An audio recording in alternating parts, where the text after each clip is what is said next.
If we're going to have anybody doing public comment, if you can sign in with Tammy, they're at the door. We welcome public comment, good, bad, and indifferent, and 5-star, 0-star, whatever it is. So,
Hey, I would. there's cookies and water and coffee in the back. Make sure you eat them all. I hate to take them home.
I didn't get one of those books.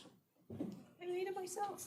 Oh, It's my cheat book. oh, okay. I had to do it okay. in Mexico State too, because I always had to have Robert's Rules at That's the very it, yeah? back of it.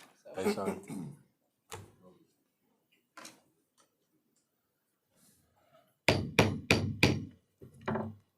I want to call to order the regular meeting, August 27th, 2026, at 8:30 a.m. here in District 3. Let the record show that 4 commissioners are present and a quorum has been established. Can I get a roll call? Chairman Adams, Here. Commissioner McRoy, Here.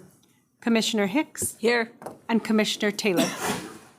Let the record show that a quorum has been established. And if I can get the Mayor Romero out of Las Vegas to lead us in the Pledge of Allegiance, we would appreciate it.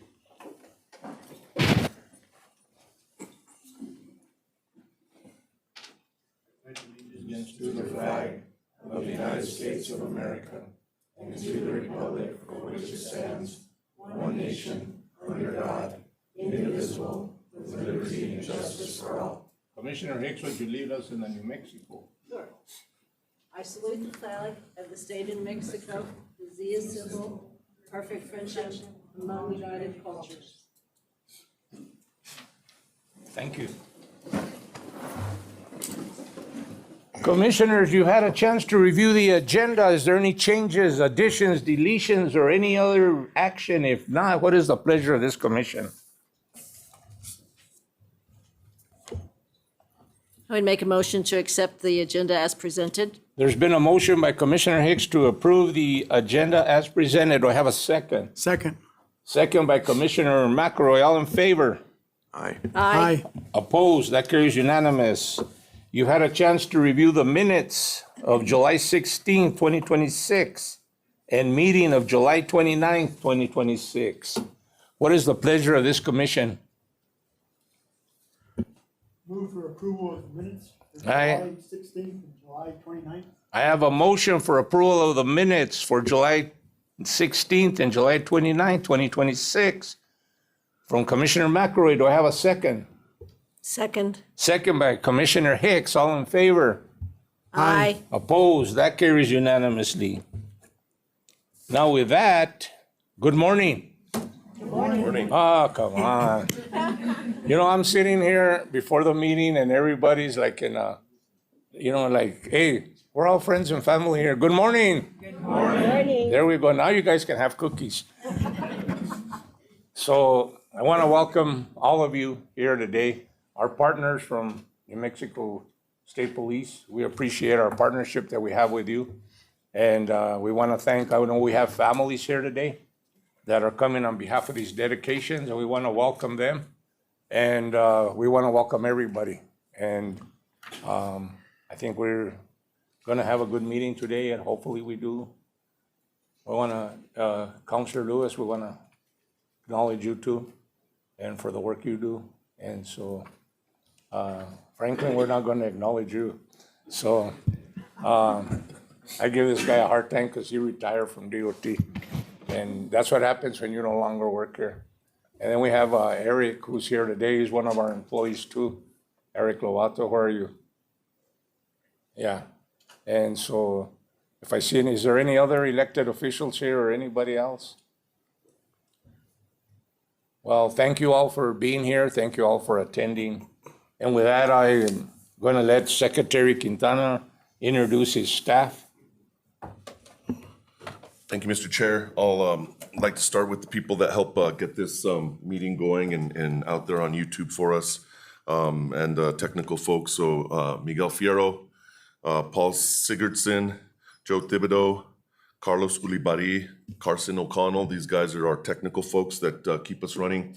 And with executive staff, I'll start with our District 6 engineer, Lisa Vega, District 5 engineer, Rhonda Lopez, our District 4 engineer, Adam Romero, District 5 engineer, Paul Brasher, District 2 engineer, Francisco Sanchez, and last but not least, our District 1 engineer, Aaron Chavarria, he comes in fashionably late.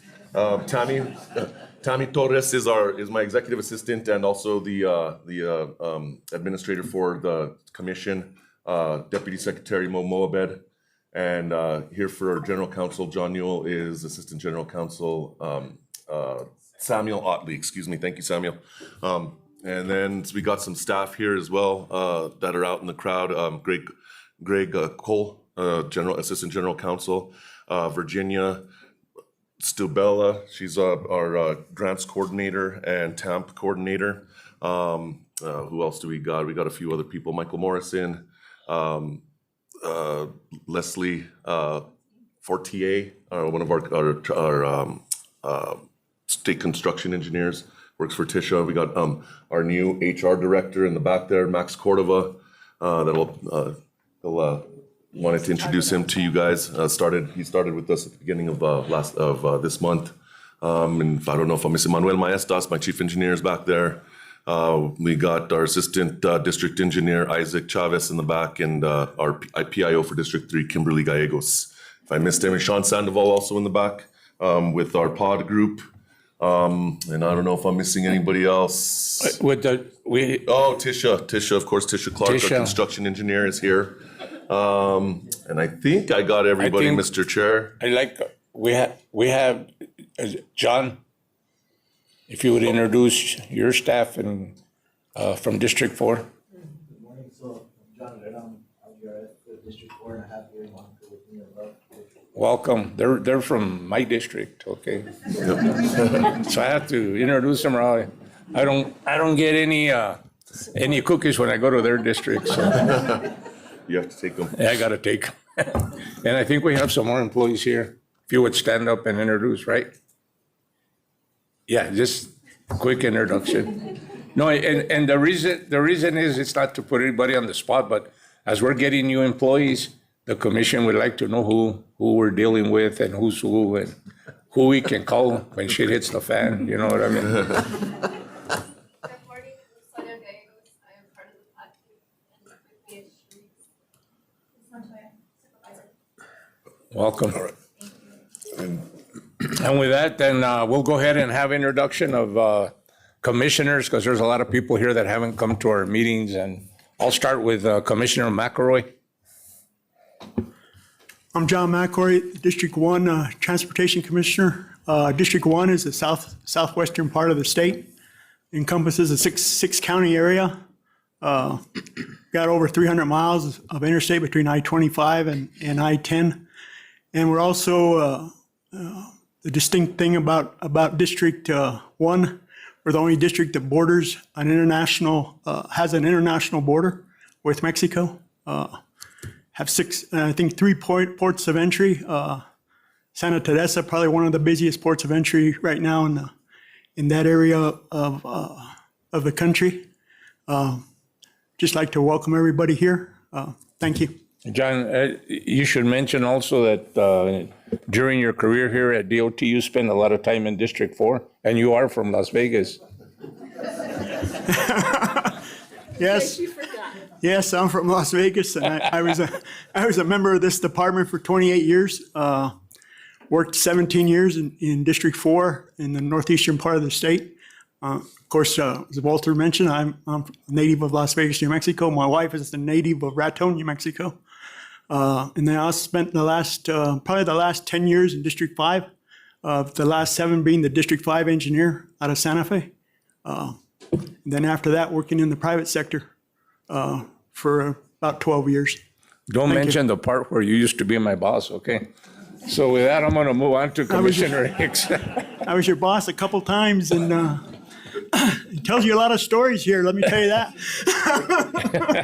That's why we're moving on. Commissioner Hicks. Good morning. My name is Deborah Hickson. I am a lifelong resident of Lee County. I was born and raised there. My family homesteaded there. Lee County is known for its over 7,000 lane miles, most of which are not 4-lane miles or interstate miles. We have 86 entities that we serve here in District 2. And let's see, what else can I tell you? I'm excited to be serving on my second term as the commissioner for District 2, Hobbs America, and the rest of the counties. Commissioner Taylor. Good morning. I'm Tom Taylor. I'm from Farmington, way up there in the northwest corner.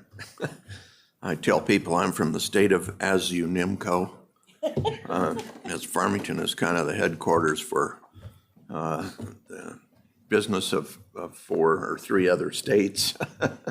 And anyway, we're kind of secluded from the rest of the country. We're all kind of bastard children of the states we're from because the capitals are a long ways away and the population centers away. So it's an interesting part of the country. Anyway, District 5 not only includes that, but it goes over to Rio Arriba, Taos, Santa Fe, Torrance, I believe, all the way down past I-40 a bit. Anyway, I think all of the districts in New Mexico are challenging. I always make the comparison that, New Mexico is about 10% smaller than Germany. We have 2 million people, they have 92 million people. And it's hard to take care of roads when you have so many miles in the middle of nowhere. And I think we do a great job of it, and I really appreciate the efforts of everyone to do that. It's been a very interesting process. I was in the legislature for a number of years, and it's fun to be on the commission and get to see it from a different point of view. Anyway, I've enjoyed it very much. Thank you. Thank you, Commissioner. And before I introduce myself, I just wanted to say that this commission overlooks transportation through the whole state of New Mexico, anything to do with transportation. And it's divided into 6 districts. And we have 4 of the districts here. There's 2 commissioners that couldn't be here today, and Commissioner Tanner, who takes care of District 6, which is Grants and Gallup and all the way around there and back this way, and Commissioner Chenoweth, who has District 3, which is mostly the Albuquerque area. And with that, I'm Walter Adams. I represent District 4, but I worked about 27 years in District 4, 15 years at the general office, and I've been here 8 years almost as the chairman of the commission, which puts me almost at 50 years with DOT. So I've been here a long time. I love it here. But more importantly, it's been a great experience to work with the people here. They're here because they have a passion for what they do. And I've always said this, and I'll say this. They're not here because of the pay, because they could get a lot of pay somewhere else with the knowledge and the expertise they have. So we're blessed to be here, but we're blessed to have a team, because we're only as good as the people that we have working. And the people that are out each and every day make us not only a great place to work, but a proud place to work. And when they come to work to make a difference, not to eat cookies like me. And so I want to thank our employees throughout the state, as I always do, our executive admin staff, our secretary, which I don't think you introduced yourself, but I'll let you go next. And we thank him, because it's an honor to be up here working with such fine individuals, men and women, throughout this state. And with that being said, I want to welcome each and every one of you here. We thank you for your attendance. And as I said, we appreciate you. And I will turn it over to our secretary so he can introduce himself. Thank you, Mr. Chair. Appreciate that. My name is David Quintana, Acting Secretary for NMDOT. Been humbled to take this position since March. I think this is probably my 6th or 7th commission meeting now, so I'm starting to get it down, Mr. Chair. And appreciate the kudos. Thank you, and our staff definitely appreciates the kudos. They do yeoman's work out there, as you know. And as we continue our meeting, you'll see that we have fun up here. And I'll tell you this, if you're not having fun, why be here? But when it comes to business, we take it very seriously, and we make sure things are getting done. And so with that, I'm going to move on, and we are going to get the public comment. Is there anybody here that would like to come before the commission for public comment?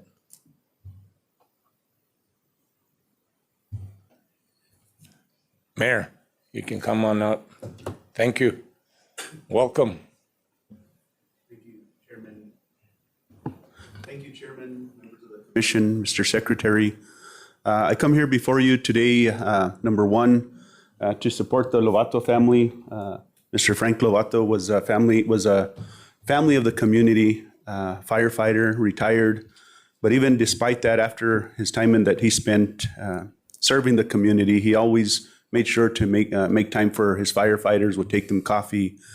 And I think what you guys are going over today, we appreciate you considering naming that road, but ultimately I hope you do approve it. Mr. Lovato is well deserving, great family man, great community man, and his family still continues to support our firefighters, and we thank them. He had a lot of heart for his community, and most importantly for the firefighters that not only served Las Vegas, but the rest of the state. The other portion I'm here for, TPF funding, I know is on the agenda here today, and They pulled it right before the meeting. oh, shoot, I missed that one then. But, asking for your support for our funding requests that we had put in the city of Las Vegas. I don't see no commissioners here, maybe they're online, but also for theirs, what benefits the county, benefits the city. So I'm here on that behalf to thank you guys. And also thank you guys for the support that you have provided in the past and any funding that we've applied for. I do want to acknowledge our District 4 team here. We have a great working partnership with them.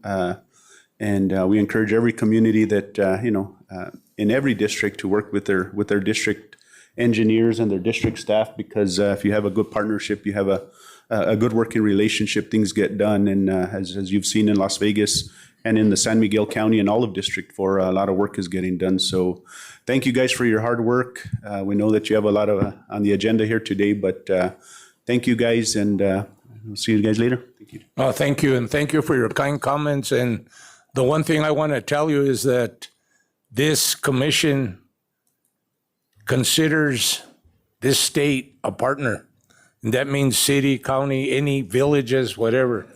We all work together to do the best we can for our communities. And we enjoy our partnership with law enforcement. We enjoy our partnership wherever we can help. Sometimes we're out on snow and we have to call law enforcement in and say, hey, collaborate, get a road shut down. We can provide barrels and barricades, or we try to assist however we can. But at the end of the day, we couldn't do it if we weren't all working together.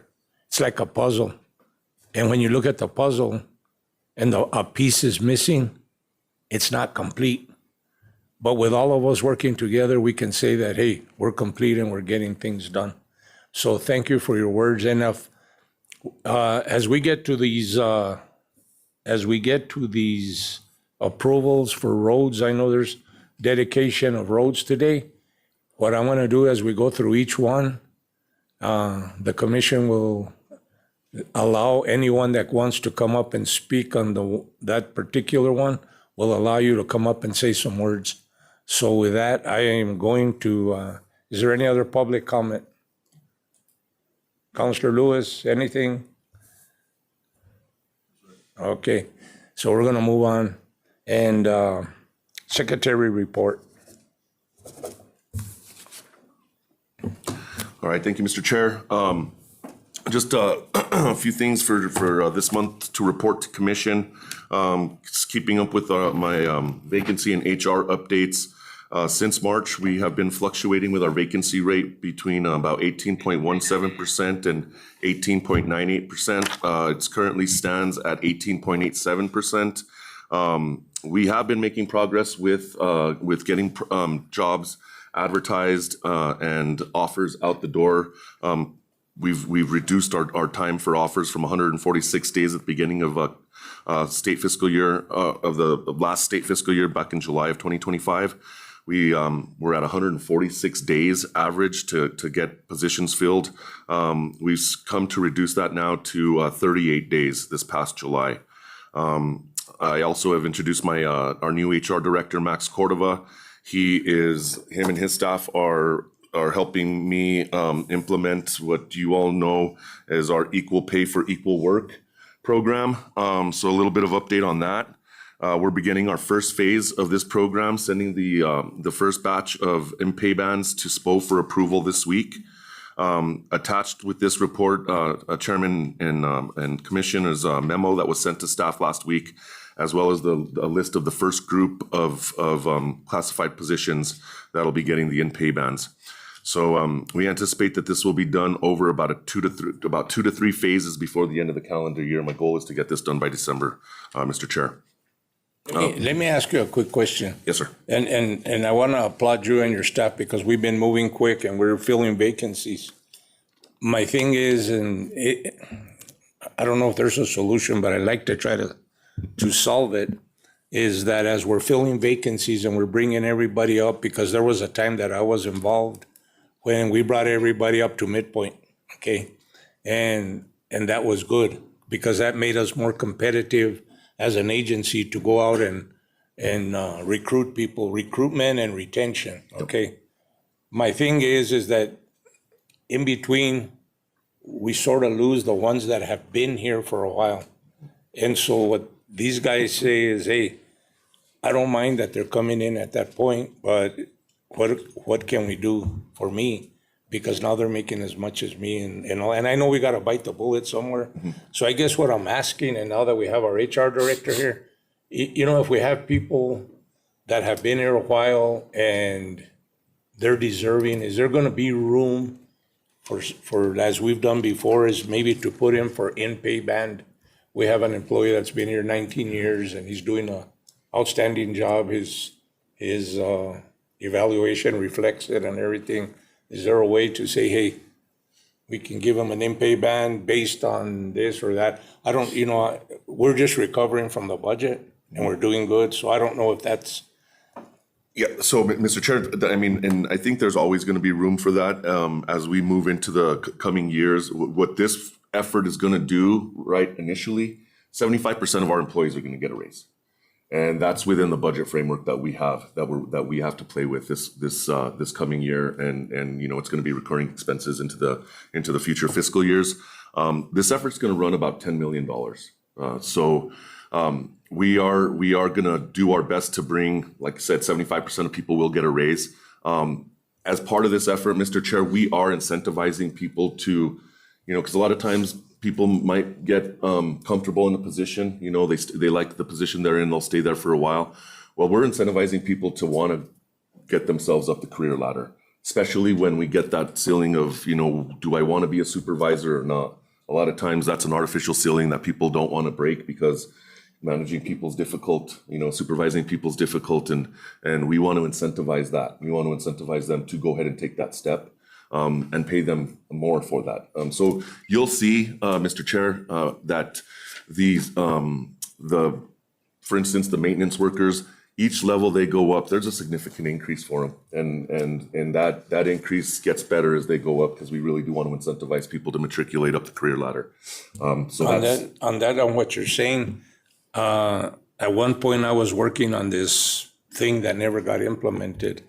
And what that did is something what you're saying is like in the maintenance section, if I went and got a herbicide certification, I could get 5% and move this way because I've upped my skill and my knowledge.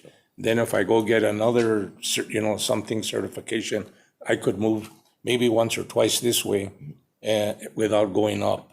So, but I think the way that you've done it here, it brings everybody pretty much up. So, again, I want to applaud you because that was one of the things that this commission tasked you with when you came in, is to move on the vacancies and to try to get our employees as much money as we could. So, appreciate that. Absolutely, Mr. Chair. It's my pleasure, and I think our staff deserves it, and I do. I'm committed to ensuring that we can retain folks and we can recruit folks. And as part of this, we do understand the value of our tenured employees. So there is a training, quote unquote, training base pay when people come in outside the agency. They will not be making the initial base rate that the classification is calling for. They're going to be 5% below that for the year because they got to learn how our processes work, internal processes work. So we do value the fact that it's going to be existing employees that train new employees, and there is going to be a time that during their probationary year, whether they even come in from an outside state agency, there's still that initial year is going to be a training year for them where they're going to be receiving 5% less than the base rate. So we're moving on that, Mr. Chair. Like I said, my goal is to get this done by December. Speaking of December, we are actively working now with our consultants, our finance consultants, to get our bond sales scheduled down. We're looking at up to $130 million of bonds that are going to be scheduled to be sold in December and closed on in December. The schedule for those bonds are as follows, Mr. Chair. We will be coming to the commission next month in Los Lunes to give you an informational update on the bond sales and what we're anticipated interest rates and all that good stuff is going to be. We expect Transportation Commission approval in October, followed by NMFA approval October 22nd. We will do our pricing the week of 11/16, and this gives us a little bit of just a little bit of cushion in case it takes a little bit more time to close, but we're anticipating we close the first week or the second week of December. The projects that will be funded with the 2026 B bonds will be New Mexico 434 up in District 4. That's going to consist of roadway and bridge reconstruction. US 64 in District 5 will be, this is phase 5 of that corridor, the last phase between Shiprock and Arizona state line. And then New Mexico 14 Cerrillos Road in Santa Fe between St. Michael's Drive and St. Francis Drive, after which Cerrillos Road will be turned over to the city of Santa Fe, and they'll be responsible for maintenance of the entire facility from I-25 to St. Francis Drive. We've submitted our 2028 budget request to executive and DFA. We're asking for $250 million in roadway maintenance, 100 million for heavy equipment. So we're looking about 14.3 million per district, as well as 14.3 million for the GO and the training center. Asking for 65 million for cleanup New Mexico beautification program. So really pretty much our litter program, Mr. Chair.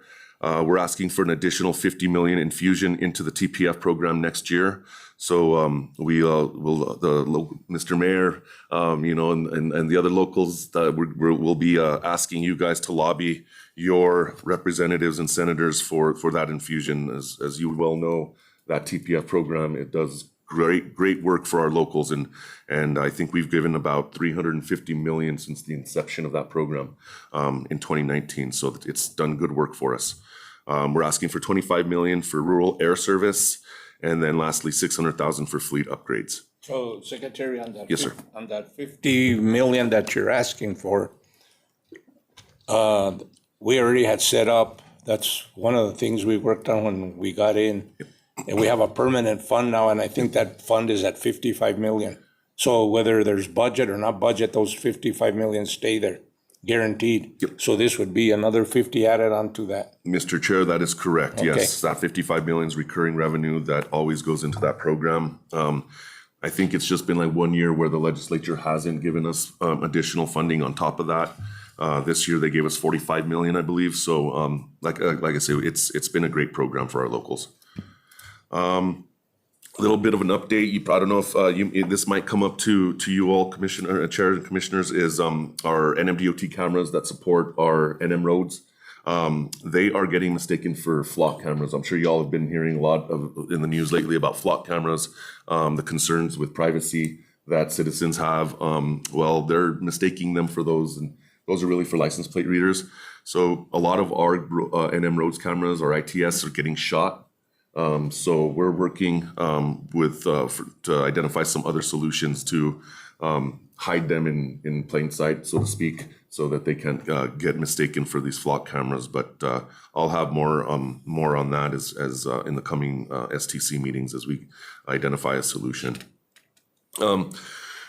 Mr. Chair, this past weekend, you and I got together and we were able to work with Santa Fe County to address an issue on their county road. It wasn't necessarily an emergency, but we have been called by our locals to come out in a time when there might be an emergency issue where they can't maybe get their resources out there, and we need to get a roadway open, and it's a public safety concern. We haven't been asked to do that a lot, but I'm asking General Counsel John Newell to look at how maybe we can identify an MOU or some type of agreement with our locals where in a pinch, when it's life, it really is truly an emergency and there is public safety at risk, where we can support our locals and help them when our resources could get out there faster. But we want to do that smartly. We want to make sure that we don't inherit any risk. We want to protect our folks. So he's looking into that. I'll have some more information on that in coming meetings as well. I just wanted to give you all a heads up that we are looking at that. And that, Mr. Chair, that completes my secretary's report for this week or this month. And again, you guys have the memo that HR sent out to staff regarding equal pay for equal work, and the first group of classified positions that'll be going in this week for in pay bands to spoke.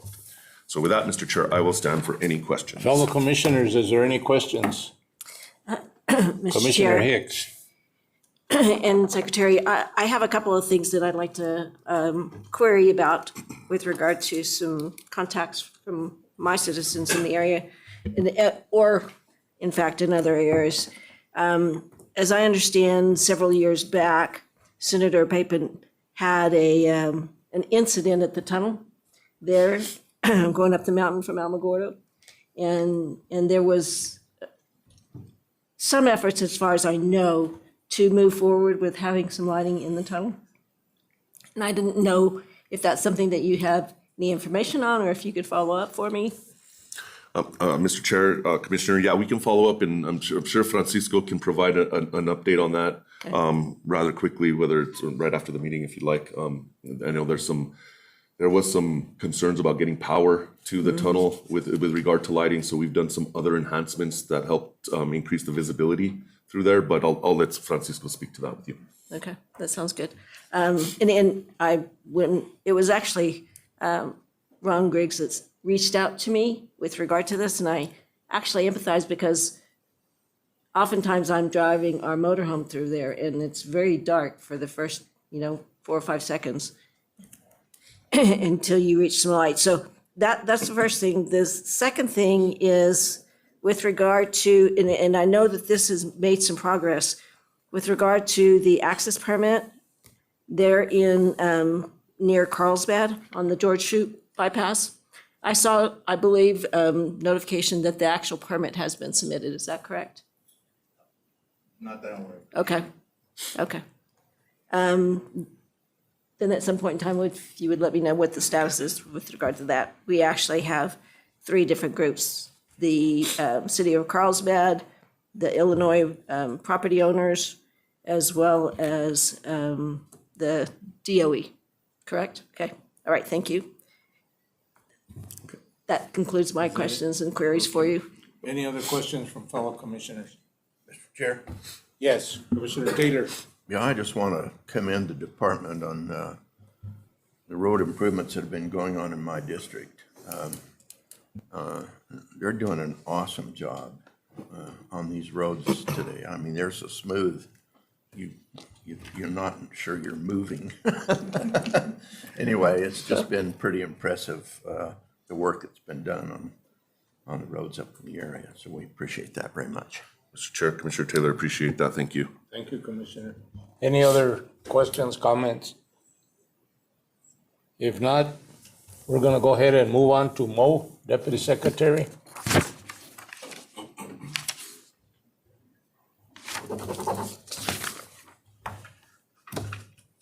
Good morning, Mo.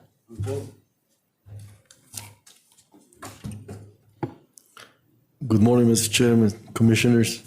It's good seeing you all. You said December, that's getting close, so that means we're gonna do this few more times only, so. And I apologize for correcting the chair, but we are not really divided in 6 districts, we are united in 6 districts. So, I take offense to that. That's the end of your report. Well, I'm trying to just make sure our customers understand your seamless operation. So the change orders and the cost of the change orders are in front of your packages. I don't know if anybody has questions, but this month we had 4 of them for adjusting the time for those contracts because we added some work and also taking care of some other issues like suspension times. And then we have 5 of them that are adding money to the over $100,000 to change order. And those vary from $100,000 to $800,000. And most of them are really because price adjustment, because of the fuel escalation. So the cost is going up on those. So those are some of the change orders. Any questions on those? Any questions from commissioners? If not, thank you, Mo. Yeah, I just wanted to remind you, I just heard it on Joel Osteen. I'm sorry, I listened to Joel Osteen, okay? And he talked about there was a young man on the plane sitting next to a very attractive young woman. And so you start talking to her, and after find out she's not married, she's single. So he asked her, what kind of man do you like? She says, well, I like Hispanic men because they're passionate about life and they know how to have a good time. I like Jewish men because they know how to they're good in business, money management. And I like the Southern boys because of the Southern drawl and laid-back lifestyle. So, oh, wow. She says, by the way, what's your name? He said, my name is Alejandro Bernstein, but my friend called me Bubba. So, thank you. Thank you there, Mo. Before you leave, Mo, I've got a question for you.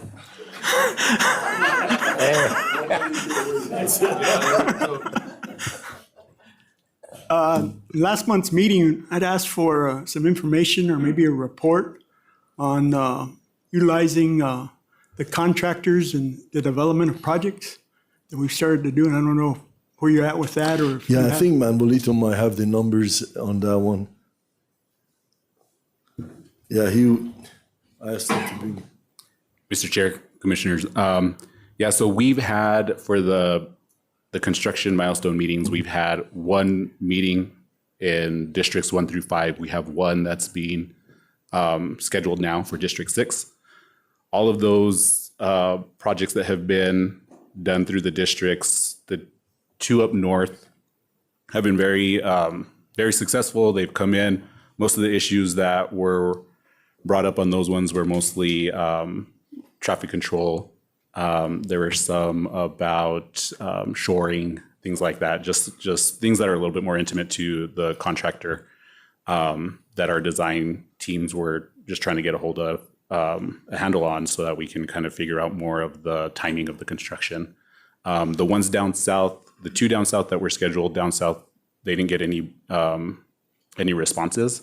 So they didn't hold any of those ones. And then the one that was done here in Albuquerque, that was successful as well. And that one was more also the same kind of construction, timing, and just traffic control issues that they were trying to get more insight on from the contractor. With that, most of the meetings that have been taking place,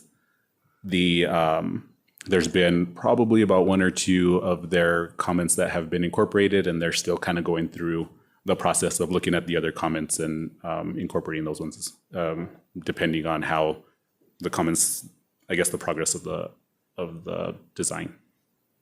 Okay. When you say that you haven't gotten a response on a couple projects from the southern end of the state, you're saying that the contractors, I guess, that have contacted weren't available or?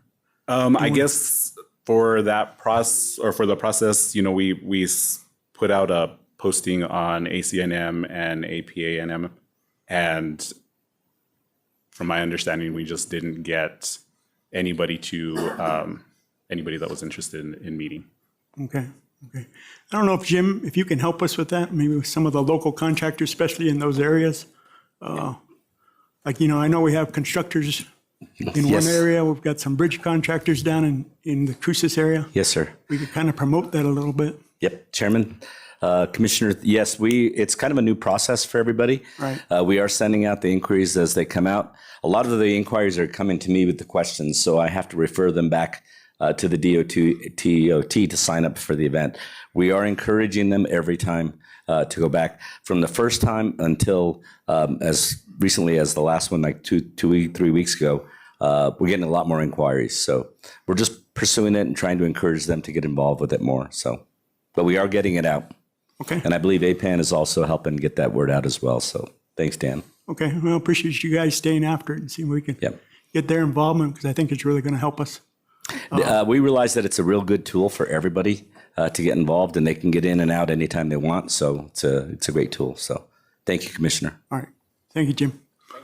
Thank you, guys. Mr. Chair, Commissioner, we didn't want it to turn out to be a question and answer sessions because we wanted to build relationship. So we wanted to inviting them to come on face to face, meet with our young engineers and designers, so we can have a very interactive, question and answer is too transactional, transaction. We need to go above transactional and become more of a fulfillment. Really, our purpose is really to draw the cost down for our customers. And with cooperation from the contractors and collaboration, I think this can be achieved.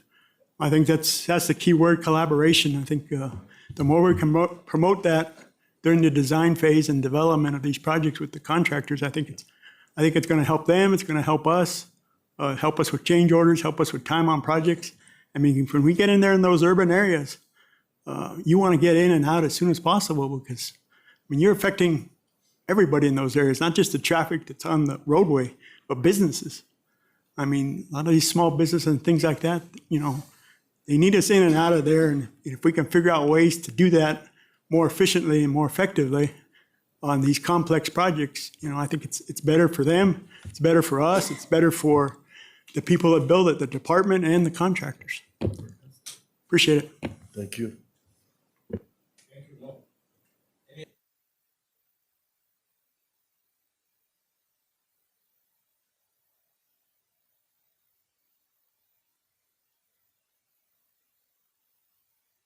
Please amend Rule 18.27.25. Welcome. Good morning, Mr. Chair, Commissioners. You've mentioned cookies a couple of times this morning, so why did the cookie go to the doctor? He felt crummy.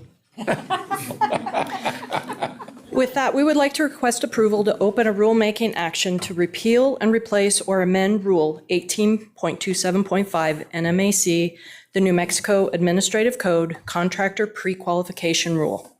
So pursuant to Commission Policy Number 4, the department has the need to initiate a rulemaking for the repeal and replacement or amendment of Rule 18.27.5 NMAC Contractor Pre-Qualification Rule. Currently, stakeholder engagement is occurring with the contractor community. This rulemaking is authorized pursuant to NMSA 1978 67-3-11 rulemaking power.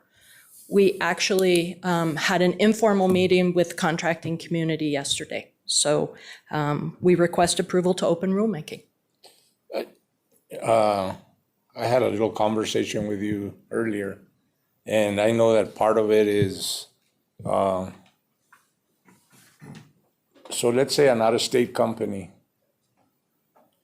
purchases a New Mexico company, and we know we go on scores as far as awarding, as your job performance. So if an outside company comes that we hadn't done business with, they buy a company here, do they keep the score of the company they're buying, or do they come in fresh? And I guess my question is, if we haven't seen a contractor and we have no thing on performance, or do they come in on that? Does that make sense? Yes, and that's why we're requesting to open the rulemaking to be able to have these conversations and determine the best way to move forward. So if a new company is coming in and we haven't done work with them before, their pre-qual score should be set to 1, right? Okay, That's where you start off. Whereas if you have a company, like companies merge here and we have them both, like what do we do with those scores? We had language in there to that effect. Some things have occurred recently that have made us question some of the words that are in the rule. And so we would like to open that conversation with everybody to try and get something on paper that works for the people in New Mexico and the people who have been doing work here for a very long time. And we appreciate your efforts on this, because I know it's not going to be an easy thing. It's a sticky wicket. Yeah. And so what I do ask, I guess, on behalf of the commission, is that you work with the contractors and get input from everybody, which I know you will. And then if it is approved, that you'll come back with recommendations that meets everybody's needs. So everybody's taken care of, because we want to make it a partnership and make sure that everybody has input to it, so that when we move forward, everybody's on the same page. Absolutely. So with that, I'm going to open it up to questions from fellow commissioners. And from what I understand, Tisha, this is just a vote for approval to get the process going. Once the process is done and you make your recommendations, then we will vote on adopting it, correct? Mr. Chair, that is correct. We're actually, the rough schedule that we have right now is notice to proposed rulemaking on September 22nd, public hearing late October, rulemaking report and possible State Transportation Commission adoption. We're hoping to come on November 19th if we are successful in being able to get the wording correct. You just answered my third question, the time frame. So you just gave it to me, so thank you. Is there any other questions, comments from fellow commissioners? Okay. Do I Do I have a recommendation from our secretary? Mr. Chair, I recommend approval of opening rulemaking. So do I have a motion for approval to open a rulemaking action to repeal and replace or amend Rule 18.27.5 NMAC, New Mexico Administrative Code Contractor Pre-Qualification Rule? Is there a motion to approve? I'll make the motion, Mr. I have a motion from Commissioner Taylor to approve. Do I have a second? Second. Second by Commissioner McElroy. All in favor? Aye. Opposed? That carries unanimously. Thank you. Thank And you, good Mr. luck, Chair. 'cause it's going to be a good one. Thank you very much. No, thank you for your efforts. And with that, we will move on to a budget request. John Tennyson. Welcome, John. Morning, Mr. Chair, Commission, Secretary. I am here to present the FY28 budget request to you this morning, and along with me, I brought my economist, Michael Morrison. So we're going to kind of go over how the revenues work, and then, of course, what we'll be going in for on September 1st when we submit this budget to DFA and LFC. Just a quick thing again, just big shout out to my team, the revenue and the budget team. A lot of hard work goes into making this budget work and monitoring it throughout the year. So I just definitely got to give them a big shout out again for all the hard work that they do. Thank you. Thank you, John. And the question I always ask, and I know we're going to go over it, but I'll just ask you ahead of time. How does our budget looking? We're looking better, much better. Okay. Yeah, you'll see in a little bit. Good morning, Mr. Chairman, Commissioners. Name is Michael Morrison. I'd like to start off first by actually thanking my team of economists. Thanks to our economist team, we had a forecast error for FY26 of 0.78%. So we were more than 99% accurate for the fiscal year 26 in our budget estimate. That's amazing, and all thanks to my team. It is. Yeah. So, let's see, move on that. There we go. Just looking at the budget request we have for FY27, we're looking at State Road Fund request of $657.8 million. That's up $20 million above and beyond the tax increase from SB2. So that's already included. One of the big things to note is, thanks to SB2, gasoline tax is now our fourth largest revenue source. The top three revenue sources are weight distance tax, special fuel tax, and vehicle registration. So that means commercial vehicle taxes make up 45%, weight distance and special fuel make up 45% of our revenue for the state road fund. We're looking at total NMDOT funds, not counting federal funds. The request is going to be $767.4 million. That's an increase of about $20.8 million. So majority of that increase is actually in the state road fund. The other funds have remained either flat or some small growth, with TPF having a small decrease thanks to. What was the number, 764? 767.4. Okay. I'll pass this off to John to continue on. Thank you. All right, so based off that, we can go to the next slide. All right, so what you're going to have in front of you right now is your overall layout of what our request is going to look like when we go in for this on September 1st. Our budget's going to be about $1.374.9 billion. This is going to be about a 63.8 decrease from the FY27 operating budget, and in a little bit I'll explain why we have a little bit of a decrease there.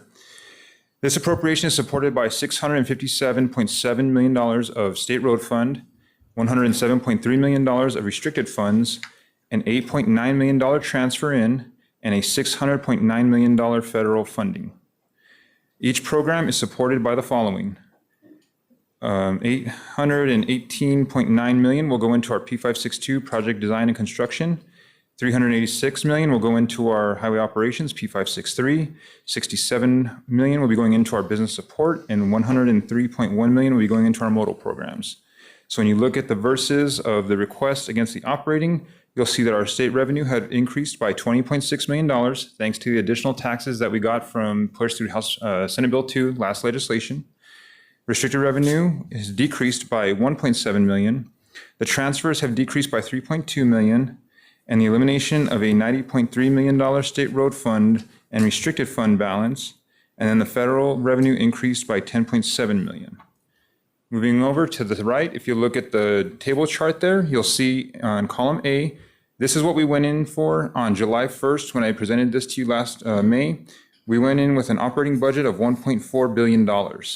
Now, the differences there are the state road fund, we saw the increase of the $20.6 million. We did see a few adjustments within the restricted funding sources, which is the 1.7 that you'll see. The transfers you'll see was a reduction of 3.2. And then, of course, the restricted fund balances. This is where I said that the difference from the operating budget to the budget request saw a decrease. So this was a huge chunk of the decrease. We saw a decrease of about $90.3 million. Now, the way that works is for the request, we go in based upon our revenues that we generate. Once we go in with that request, then through a new updated forecast that comes out in January, we go into negotiations with DFA and LFC and the legislators and through various boards and commissions. And we will see what our fund balance looks like, and we will bring out that fund balance during that time. So that's why you'll see the decrease right now, but we will be coming back during legislation with a much better figure based off the fund balance. Just a breakdown of the 200 categories within the request, you'll see about $290.7 million in our category twos, which is a dollar change of $14.4 million. Contractual services, we'll see a $663.5 million, which is a change of 36.8 thousand difference, and then 420 million. 0.8 in our category 400s, which is about a $41.3 million difference. So overall, you're looking at that $63.9 million difference right there at the bottom. I can go into the further P codes on this if you'd like, or I can stand for any questions that you guys may have. We've had a chance to review it, but I want to go ahead and open it to questions from fellow commissioners if there's any. No. Making my job easy up here. So let me ask you this. So your request is for budget, and what is the amount? The 767.4? So what we're going to be going in for is the 1.3 billion 74894.8. That bottom number right there. Okay. Is there any other questions? If not, what is your recommendation, Secretary? Mr. Chair, I recommend approval of NMDOT's budget request. There is a motion for, or not a motion, a recommendation from our Secretary for approval of the FY28 budget. Do I have a motion?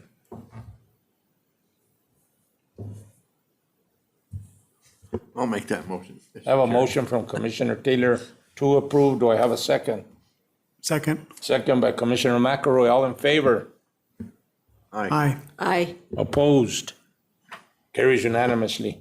Thank you, John, for Mr. the Chair, job you're doing, Commission. and relay our thank yous to your staff. I will, and just For an thank you guys for all your excellent job. support through all this. Thank you. Okay, thank you. With that, now we go on to C, F27 Transportation Project Fund Recommendation. Welcome. Thank you. Good morning, Mr. Chairman and members of the commission. You can turn to page 55. On page 55, you will find the request for approval for the FY27 Transportation Project Fund Program. For fiscal year 27, the Transportation Project Fund budget totals 1.2 million. This amount represents the total project costs for the local entities that have indicated their intent to apply for match waiver assistance for the requested 5% match. If you turn to page 56 through 62, you'll find the final list of recommended FY27 new projects. As you review the list, you'll notice that the match waiver column, you'll notice a match waiver column. If that column indicates yes, it means the entity intends to apply for match waiver. For those projects, we have accounted for all the full project costs in the recommended program. Mr. Chair and members of the commission, that concludes my presentation, and I'd be happy to answer any questions. Is there any questions from fellow commissioners? If not, And I know there's some people here, the mayor and them, that came to see if they had got funded for their projects. And John's here. And if there's any other questions, you can get all that information. Because do you have a snapshot of the, if you could just go slowly by district to see who got funded? Let's see. I know we have it here in our, Oh. So these are all that were recommended and approved, correct? these are all approved, correct? Yes.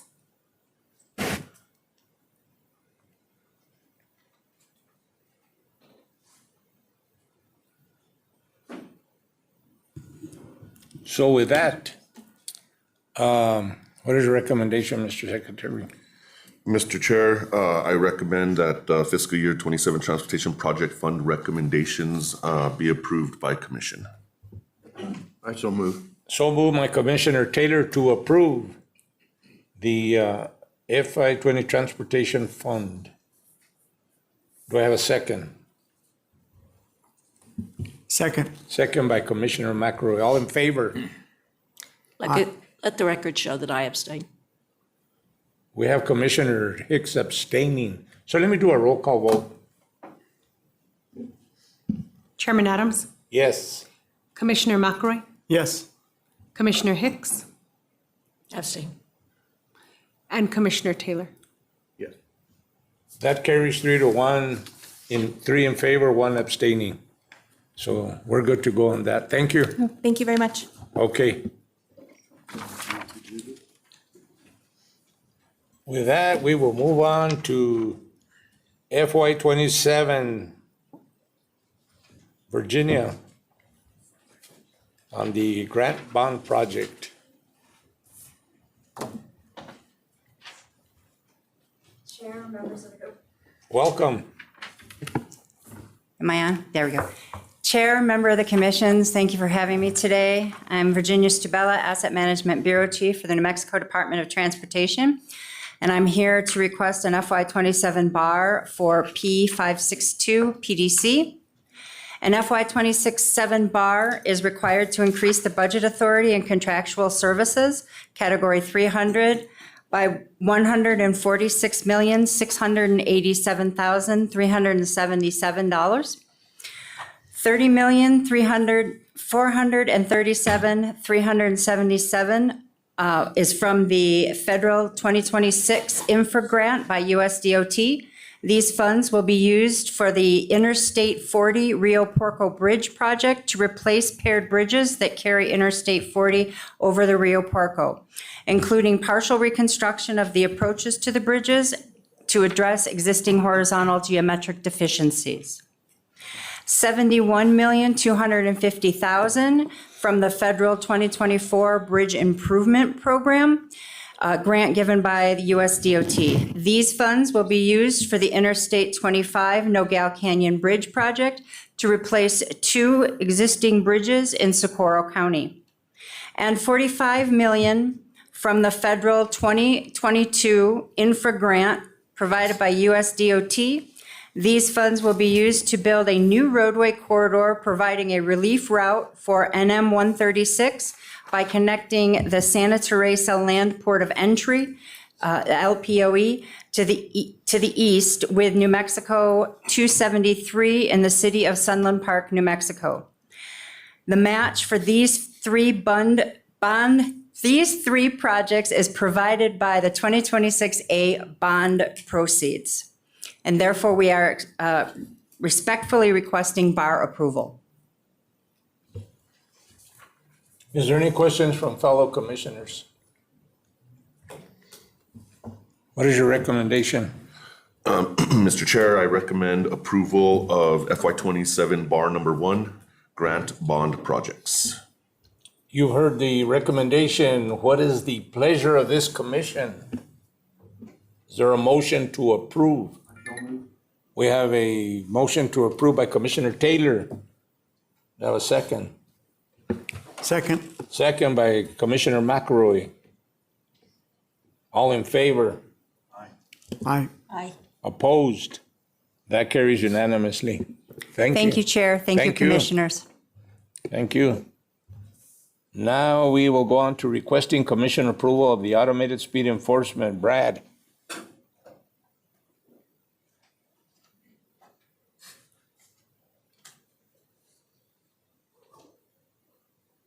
Welcome, Brad. Good morning, Mr. Chairman, members of the commission, Secretary Quintana. My name's Brad Jillian. I'm here today to present the final version of the automated speed enforcement policy. This is almost exactly the same as I presented last month in Las Vegas at the previous commission. So next slide, please. Or do I have a clicker? So this is the policy in its entirety, and then I'll step through. It basically consists of 8 points. It's I think it's relatively simple, and should give us a good mechanism to uniformly apply speed cameras on DOT roads. As I said, it's basically made up of 8 points. First 3 are very simple, just a route number, milepost location, and the posted speed limit. With point 4, we start getting more into the meat of the policy. We're going to ask that a 85th percentile speed be provided by the requesting agency, and you can do that either through a speed study or using a variety of sources out there now, such as speed probe data. But we want that 85th percentile speed to be at least 5 miles per hour over the posted speed limit. And I've received some questions, so I want to clarify that the 5 miles per hour is not when citations would start to be given. We'll leave that determination up to the local agency as to when, at what threshold they will start issuing citations. But for the DOT to even consider the policy, it must be demonstrated that there's the 85th percentile is at least 5 miles per hour over the posted speed. The 5th point is something that's a little bit new, but we want to try and make certain that we have a demonstrated safety issue in the location where the camera is being proposed. And we're going to use a tool called level of service of safety, or LOS. And so the segment must have a loss of 3 or 4. And that just simply states that the segment that the camera is being proposed in performs worse than the other similar segments statewide. And so that would have to be attached to the application, and there's a variety of ways that we can provide that to the local governments. The 6th criteria is that I believe it's the last 3 years of crash data within 1 mile.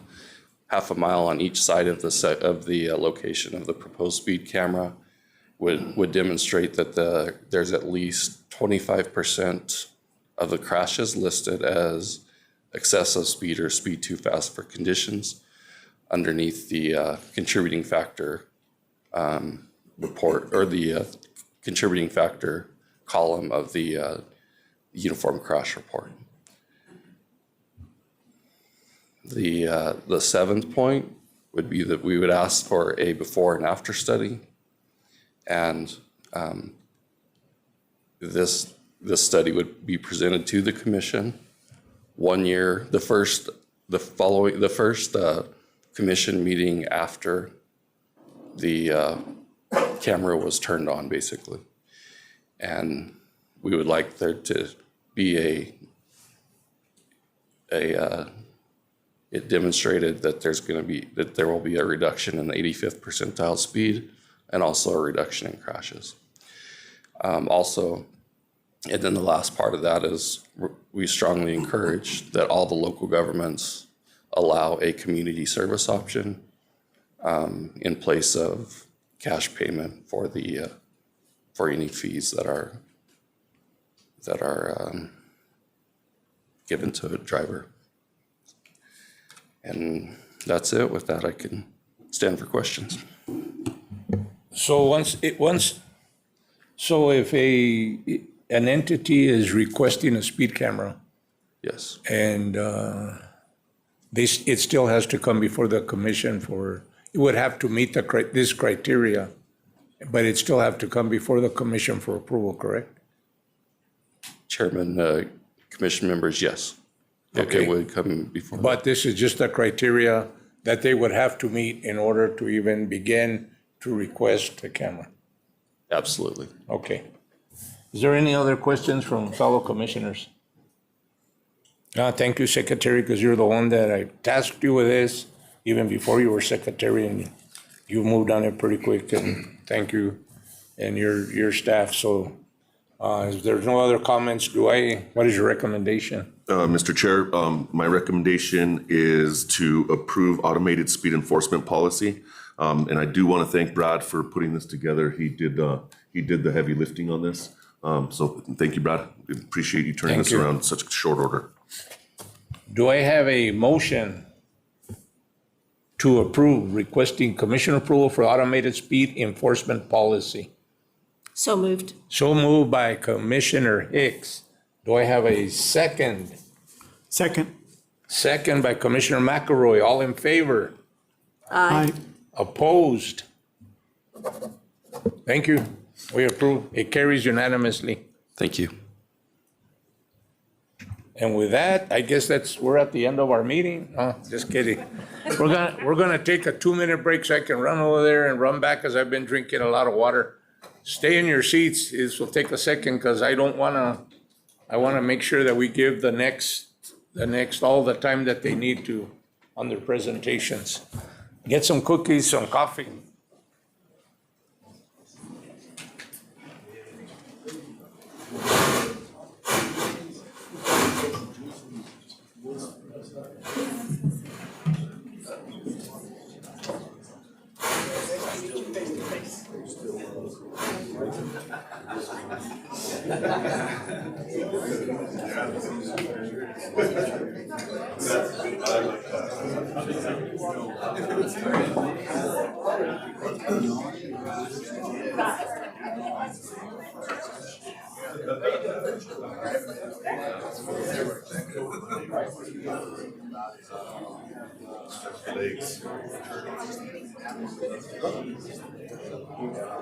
No, that's not the speakers, because I'm gonna do it. I'm just gonna read off the brief. Okay, thank you.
Thank you. We are going to move on to our next item, action item, which is commission adoption. State Transportation Commission Resolution 2026-06, approving the placement of memorial signs on Interstate 25 at mile marker 286 in each route direction in Santa Fe County in honor of Senior Officer Robert Eric Duran, badge number 286, Santa Fe Police Department. Rhonda. Good morning, Chairman. Good morning, Commissioners. Yes, I am here to propose the commission brief for the proposed placement of memorial signs on Interstate 25 at mile marker 286 in each route direction in Santa Fe County in honor of Senior Officer Robert Eric Duran, badge number 286, Santa Fe Police Department. My name is Rhonda Lopez. I am the District 5 engineer for NMDOT. A brief background, Robert Eric Duran was born on February 1st, 1979 in Artesia, New Mexico. He was a senior officer with the Santa Fe Police Department. On March 2nd, 2022, he gave his life in the line of duty while courageously attempting to rescue an alleged kidnapping victim. His actions reflected the highest ideals of public service, selflessness, bravery, and an unwavering commitment to protecting others. Senior Officer Duran was a devoted husband, father, son, brother, and uncle. He was deeply respected by his colleagues and cherished by the community he served. His loss continues to be felt profoundly by all who knew him. The proposed resolution approves the placement of memorial signs on Interstate 25 at mile marker 286 in each route direction in Santa Fe County in honor and recognition of Senior Officer Duran. I did ask the family if they were interested in reading the resolution, and they asked me to go ahead and do that on his behalf. So I will go ahead and read the resolution that I am providing action for. That is fine. Okay. Whereas Robert Eric Duran was born February 1st, 1979 in Artesia, New Mexico, and was a resident of Rio Rancho, New Mexico at the time of his death. And whereas Robert Eric Duran graduated from Lake Arthur High School in 1997 and attended Central New Mexico Community College in 1998 through 1999. He thereafter graduated from New Mexico Law Enforcement Academy in 2015, where he received his Peace Officer certification. And whereas in 2015, Robert Eric Duran joined the Santa Fe Police Department, where he served for 7 years and earned the rank of senior officer. And whereas on March 2nd, 2022, Senior Officer Duran gave his life in the line of duty while courageously attempting to rescue an alleged kidnapping victim. His actions reflected the highest ideals of public service, selflessness, bravery, and an unwavering commitment to protecting others. And whereas Senior Officer Duran's death serves as a reminder of the commitment and sacrifice that New Mexico law enforcement officers make every day in the name of duty and service to their state. And whereas Senior Officer Duran is survived by his wife, Kathleen Duran, and sons Dylan and Jackson.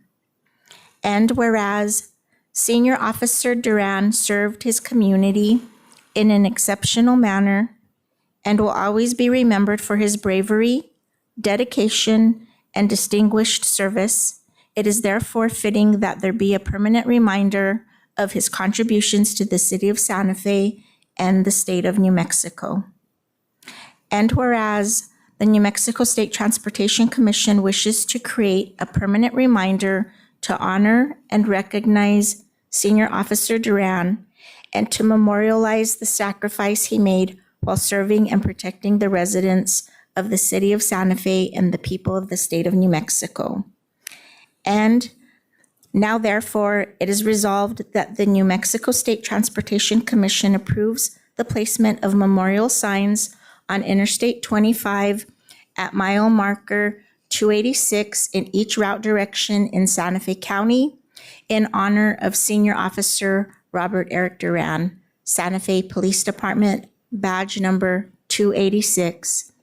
And be it further resolved that the New Mexico State Transportation Commission hereby directs the New Mexico Department of Transportation to manufacture and install, in accordance with the current edition of the Manual on Uniform Traffic Control Devices, the appropriate signage for Senior Officer Robert Eric Duran, and thereafter maintain such signage. And be it further resolved that a copy of this resolution be transmitted to Senior Officer Robert Eric Duran's wife. And then it has the signature lines and stating that it is adopted in the by the Transportation Commission on today's date. And with that, I think, Chairman, would you like me to move to the action or? First of all, on behalf of this commission, we'd like to say that we're sorry for your loss. And is there anyone else that would like to come before the commission to say any words? I see there's a lot of support from law enforcement, and as you weren't here when the meeting started, but on behalf of this commission, we'd like to thank you all for your service and what you're doing each and every day, because you are in the line of fire, in the line of danger, and we appreciate it to make life safer for the citizens of not only Santa Fe, but of New Mexico. So is there anyone else that would like to say any words? Welcome. Thank you, Commissioner. My name is Interim Chief Ben Valdez with the Santa Fe Police Department. I'm joined here by my colleagues and the Duran and Lovato families requesting your consideration and approval to install memorial signs for Santa Fe Police Officer Robert Eric Duran and for Las Vegas Fire Department Engineer Frank Lovato on Interstate 25 at mile marker 286. Both Officer Duran and Engineer Lovato tragically lost their lives on March 2nd, 2022 in a motor vehicle crash as law enforcement officers were attempting to apprehend what had been reported at the time to be a kidnapping suspect who took a woman against her will. Unfortunately, we would later learn the alleged kidnapping victim was an evil, a dishonest, and reckless repeat criminal offender behind the wheel of a stolen motor vehicle, needlessly placing our community in danger. Robert is well respected, and he's loved by his peers. We as a department and as individuals are still grieving and processing his loss. He was born in Artesia, New Mexico, to Enrique Duran Jr. and Janie Mariscal. He had 3 siblings, Angela Camino, Dominic Duran, and half-sister Monique Duran. He graduated from Lake Arthur High School in 1997 and moved to Rio Rancho, where he traveled for work and made many friends across the country. In 2003, he moved to Bakersfield, California, where he met his wife, Kathleen, and they started their family together, raising 2 sons, Dylan and Jackson. Robert and his family moved to Rio Rancho in 2012, and he was very much a family man and spent all his free time with his family. Robert joined the Santa Fe Police Department in January 2015 as a cadet. He was assigned to the patrol section and served as a member of our department's emergency response team. He was the heart and the soul of the ERT, and his absence remains a void in our department that will remain for some time. Robert was 43 years of age when we lost him. This request is being made to honor the service and ultimate sacrifice made by Robert for the Santa Fe community. It also recognizes the ultimate sacrifice Frank Lovato made to save a woman on the road who he did not know by deflecting her vehicle away from danger. Likely knowing his own fate was sealed. The memorial signs will serve to honor the families that Robert Duran and Frank Lovato left behind, so generations from now will know of these great men, and they will never be forgotten. Thank you. Thank you. Is there anyone else to speak? Hi, Chairman and Commissioners. I'm Kathleen Duran, widow of Officer Robert Duran. I just wanted to say thank you to the Department of Transportation and acknowledge to you guys that this is meaningful to us as a family, and that I know there's been a lot of work that has gone in behind the scenes. Just want to recognize Stephanie Nemeth, who I've talked to several times and was very kind and compassionate in gathering information for this process. So just so you know, your work is appreciated, and we as a family wanted to say thank you. No, thank you for being here. And again, we have no words that can express your loss. But we appreciate the service that Officer Duran gave. With that, is there any other questions or anyone else to come before this commission with any comments? If not, fellow commissioners, do I have a motion for approval of adoption resolution 2026-06, approving the placement of memorial signs on Interstate 25 at mile marker 286 in each route direction in Santa Fe County in honor of Senior Officer Robert Eric Duran, badge number 286, Santa Fe Police Department. Do I have a motion?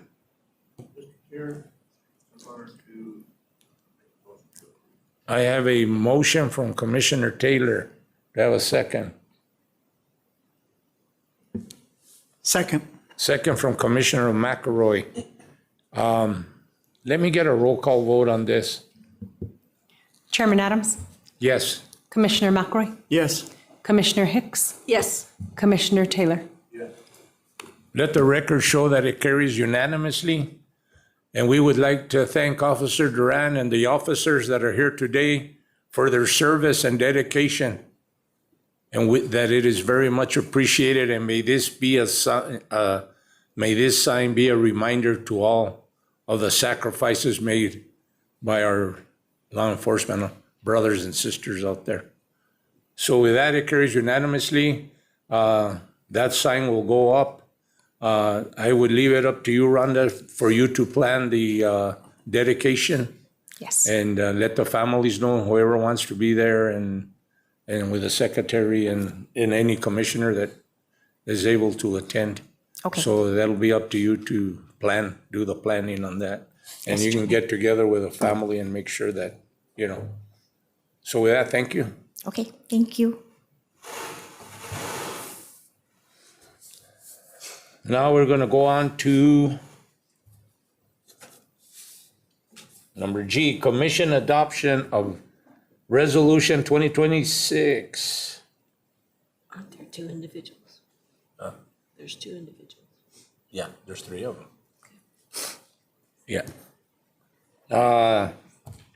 We're going on to Commission Adoption of Resolution 2026, approving the placement of memorial signs on Interstate 25 near mile marker 286 in each route direction in Santa Fe County in honor of retired firefighter Frank Lovato, Las Vegas Fire Department, engineer FP 27. You're going to do this one too, Rhonda? Yes. Okay. Thank you again, Chairman and Commissioners. I'm here to present the proposed placement of memorial signs on Interstate 25 near mile marker 286 in each route direction in Santa Fe County in honor of retired firefighter Frank Lovato, Las Vegas Fire Department Engineer FP 27. Frank Lovato was born on November 2nd, 1959. He honorably served as a Las Vegas Fire Department firefighter from 1983 to 2006. On March 2nd, 2022, he was tragically killed in a motor vehicle crash on Interstate 25 in Santa Fe. Mr. Lovato was a devoted husband, father, grandfather, son, and brother. He was respected by his friends, colleagues, and the community he served. His loss continues to be felt profoundly by all who knew him. The proposed resolution approves the placement of memorial signs on Interstate 25 near mile marker 286 in each route direction in Santa Fe County in honor and recognition of retired firefighter Frank Lovato. The family has asked that I read the resolution on their behalf. Whereas Frank Lovato was a native of the state of New Mexico, born on November 2nd, 1959 in the city of Las Vegas to Ramon and Leonor Lovato, and was raised in Las Vegas. And whereas Frank Lovato graduated from West Las Vegas High School in 1978. And whereas Frank Lovato served his community honorably, starting his career at age 18 as a volunteer firefighter with E. Romero Firehouse in Las Vegas. Throughout his career, he also served with Las Vegas Company 1 and Gallinas volunteer fire departments. In 1983, at the age of 24, he became a paid firefighter with the City of Las Vegas Fire Department, working his way up the ranks and retiring as an engineer in 2006. And whereas Frank Lovato was a member of Our Lady of Sorrows Church. He was also a member of La Sociedad de San Antonio de Padua, and at one time served as its mayordomo.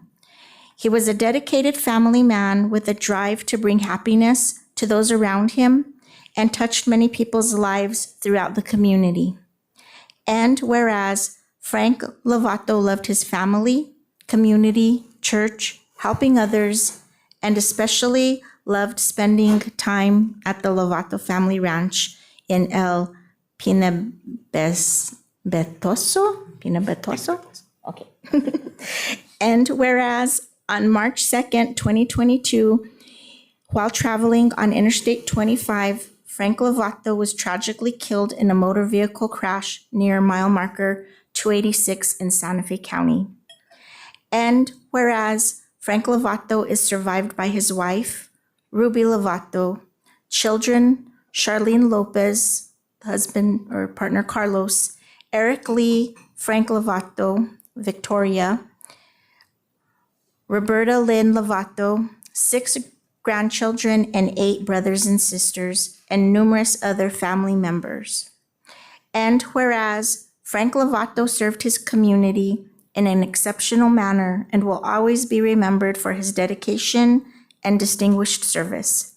It is therefore fitting that there be a permanent reminder of his contributions to the county of San Miguel and the state of New Mexico. And whereas the New Mexico State Transportation Commission wishes to create a permanent reminder to honor and recognize Frank Lovato and to memorialize his service to the residents of San Miguel County and the people of the state of New Mexico. And now, therefore, it is resolved that the New Mexico State Transportation Commission approves the placement of memorial signs on Interstate 25 near mile marker 286 in each route direction in Santa Fe County in honor of retired firefighter Frank Lovato, Las Vegas Fire Department Engineer FP 27. And be it further resolved that the New Mexico State Transportation Commission hereby directs the New Mexico Department of Transportation to manufacture and install in accordance with the current edition of the Manual on Uniform Traffic Control Devices, the appropriate signage, and therefore maintain such signage. And be it further resolved that a copy of this resolution will be transmitted to Frank Lovato's wife, and adopted by the State Transportation Commission in open meeting on August 27th, 2026. Again, on behalf of this commission, we want to say that we're sorry for your loss.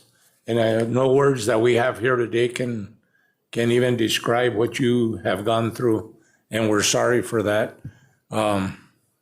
Is there anyone else who would like to speak on behalf of this resolution?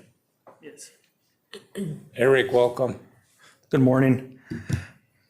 My name is Eric Lee Lovato, and I'd just like to say thank you, Mr. Chair, commissioners, Mr. Secretary, the engineers, the workers of the DOT, and those that have worked tirelessly to make this possible in honoring our father, husband, grandfather, godfather, and friend.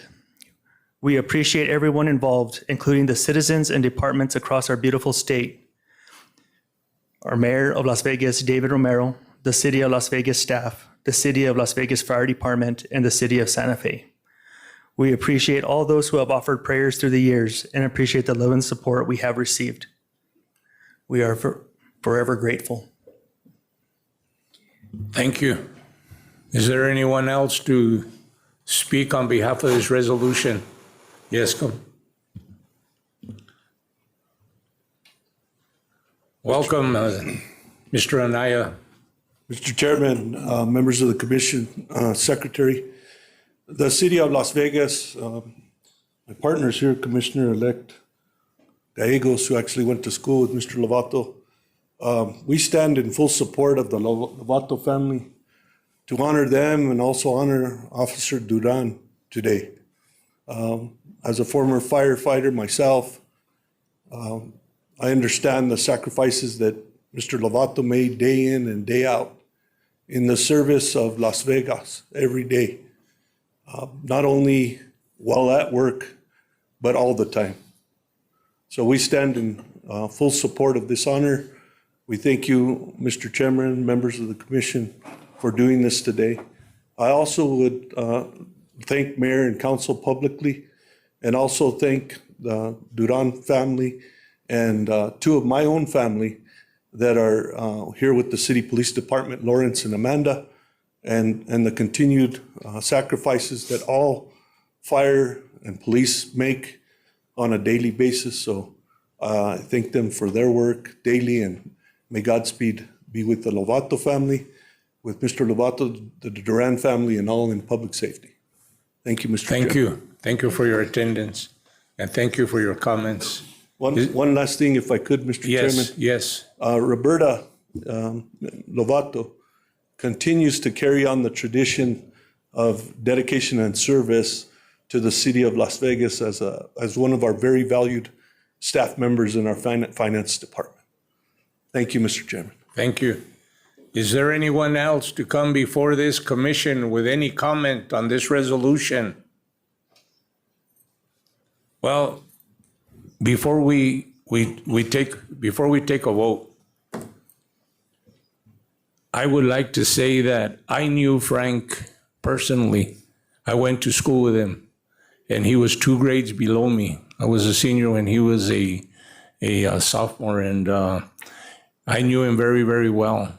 And he was a very good and decent man, a person who devoted his life to the community and to others. But more importantly, Frank was a very quiet man, a very humble man.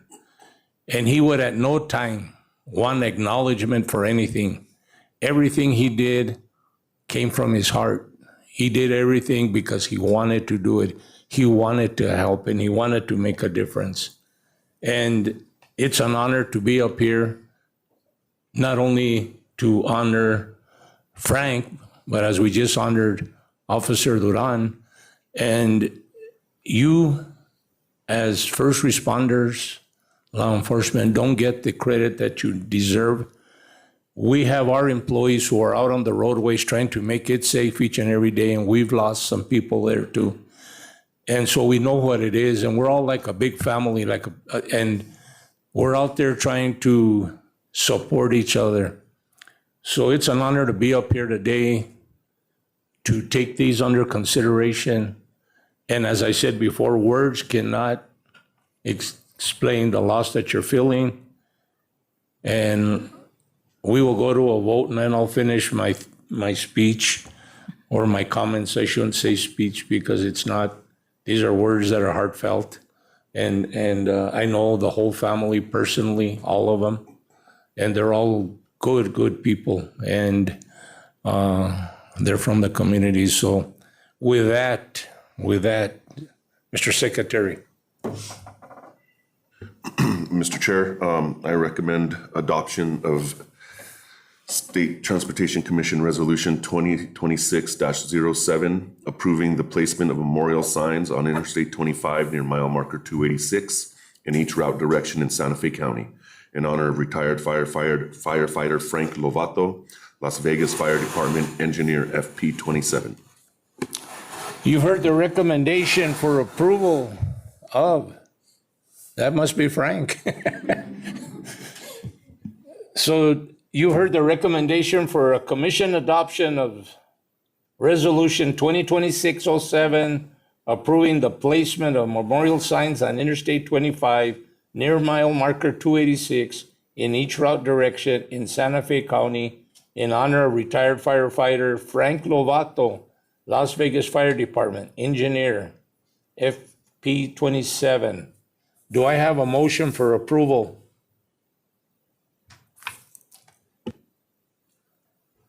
So moved. So moved by Commissioner Hicks. Do I have a second?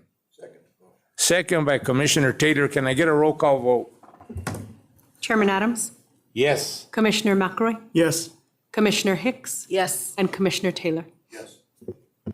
That carries unanimously. And again, may these signs for Officer Duran and for Frank be reminders of their service and dedication. And may we never take it for granted. And so with that, Rhonda, I don't know if you're planning to do both dedications or if you're going to do them separately, but I'll leave that up to you. And all I would ask is that you inform the commission so that if we're able to attend, we would like to be there. Okay. And I want to thank the family of Frank for being here today and support, and all the support that came from our city manager, our mayor. And I know that the whole community was behind this. So again, it carried, and thank you.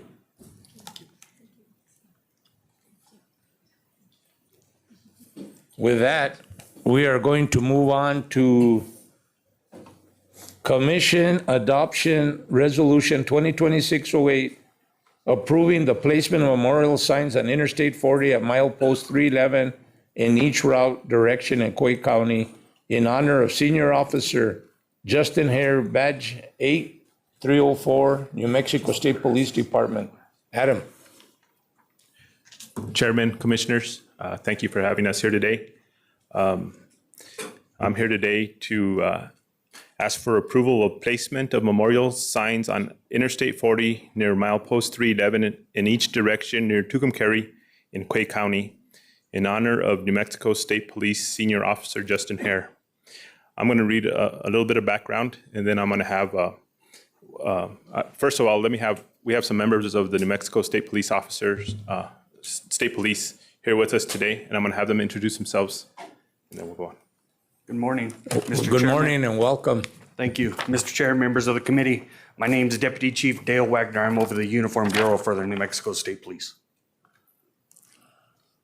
Good morning, Mr. Chair, Commission, Secretary Quintana. We appreciate this opportunity, not only this one, but the previous two as well. And it's been a tough battle, as you can see, for all three entities, and we appreciate the opportunity. Thank you. Mr. Chair, Commission, I'm Captain John Cunningham. I'm over the Uniform Bureau here in Albuquerque. Thank you.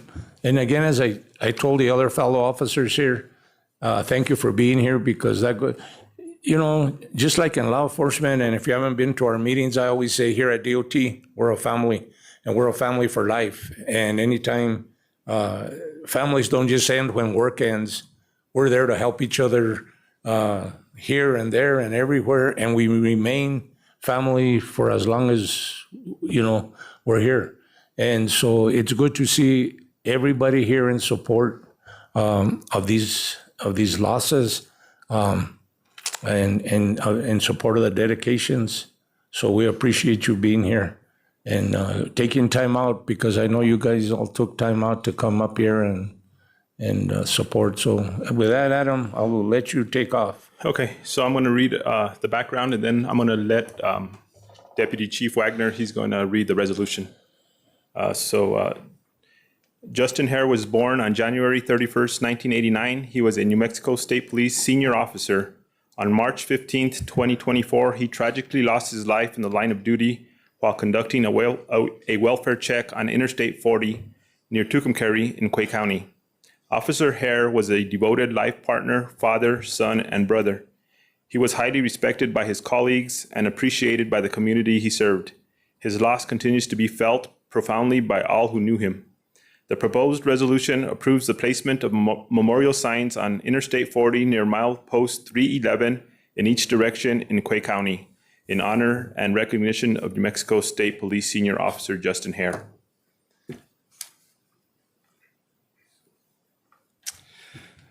Whereas Justin Hare was born on January 31st, 1989 in Albuquerque, New Mexico, and was a resident of Logan, New Mexico at the time of his death. And whereas Justin Hare graduated from Moriarty High School in 2007 and then attended Central New Mexico Community College.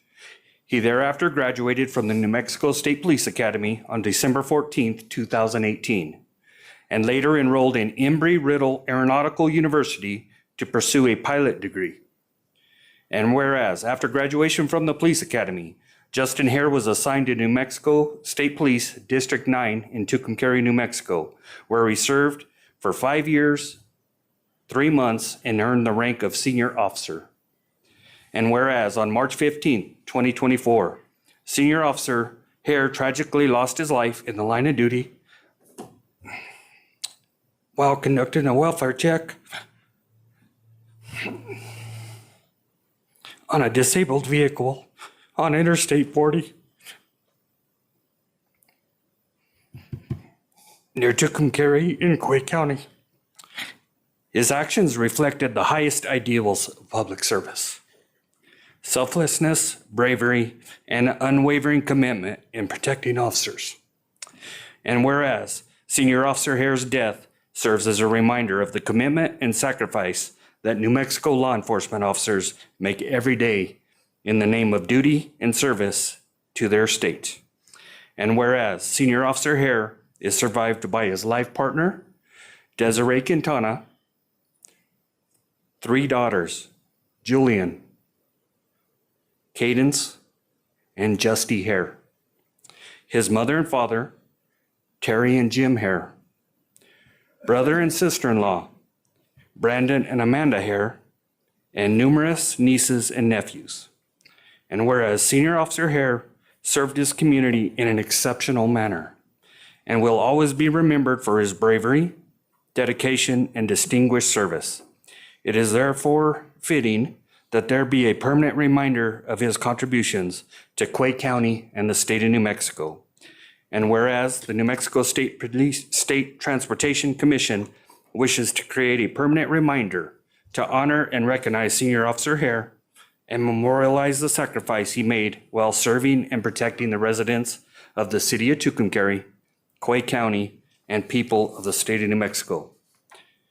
And now, therefore, it is resolved that the New Mexico State Transportation Commission approves the placement of memorial signs on Interstate 40 near mile marker milepost 311 in each route direction in Quay County in honor of New Mexico State Police Senior Officer Hare, and be it further resolved that the New Mexico State Transportation Commission hereby directs the New Mexico Department of Transportation to manufacture and install, in accordance with the current edition of the Manual on Uniform Traffic Control Devices, the appropriate signage for New Mexico State Police Officer Hare, and thereafter maintain such signage, and be it further resolved that a copy of the resolution be transmitted to the New Mexico State Police Senior Officer Harris family, adopted by the State Transportation Commission in open meeting on August 27, 2026. Thank you. Is there anyone from Officer Hare's family here?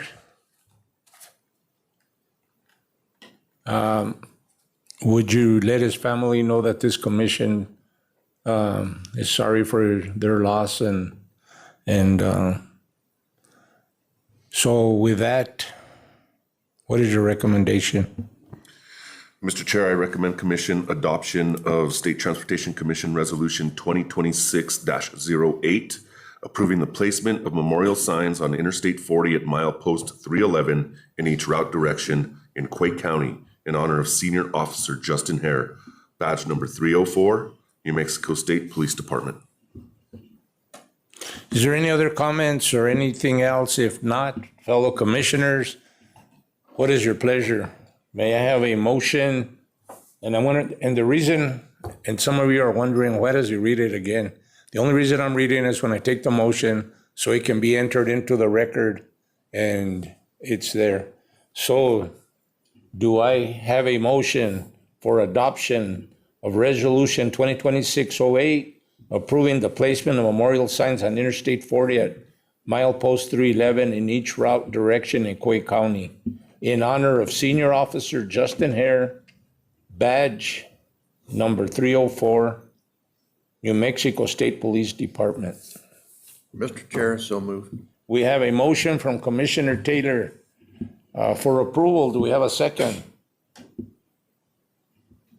Second. Second by Commissioner McElroy. Can I get a roll call vote? Chairman Adams, Yes. Commissioner McElroy, Yes.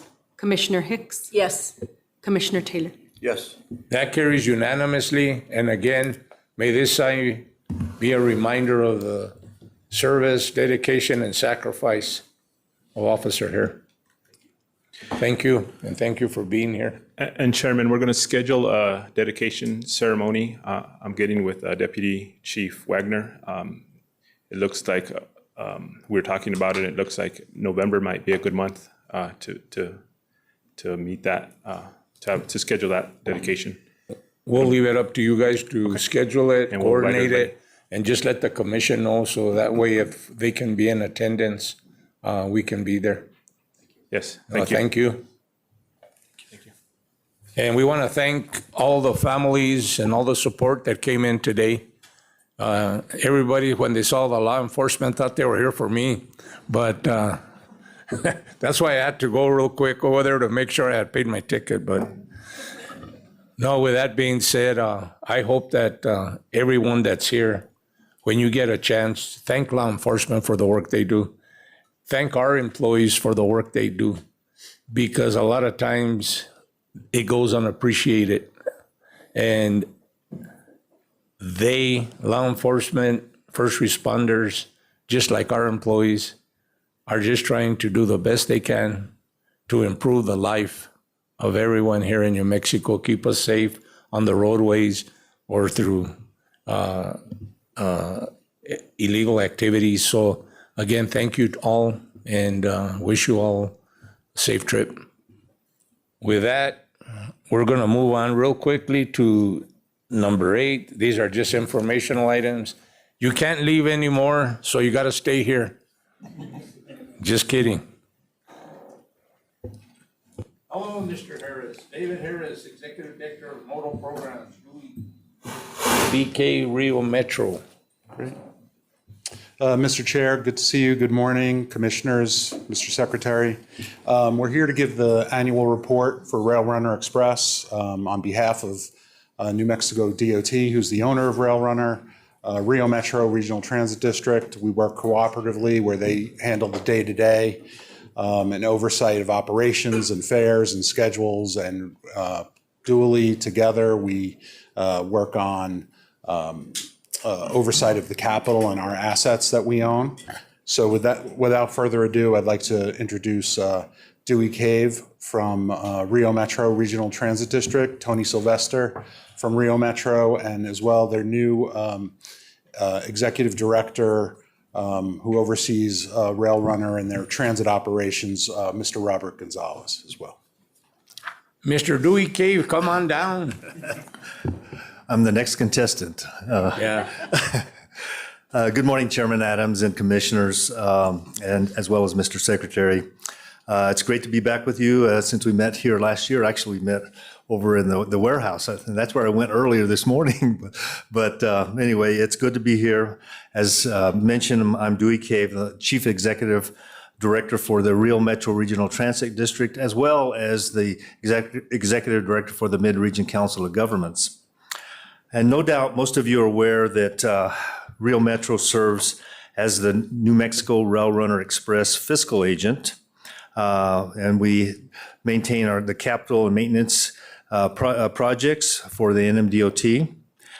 We really appreciate this role, and I'd like to once again thank the Governor, Michelle Lujan Grisham, the NMDOT, and also thank Acting Secretary Quintana for your support, as well as David Harris.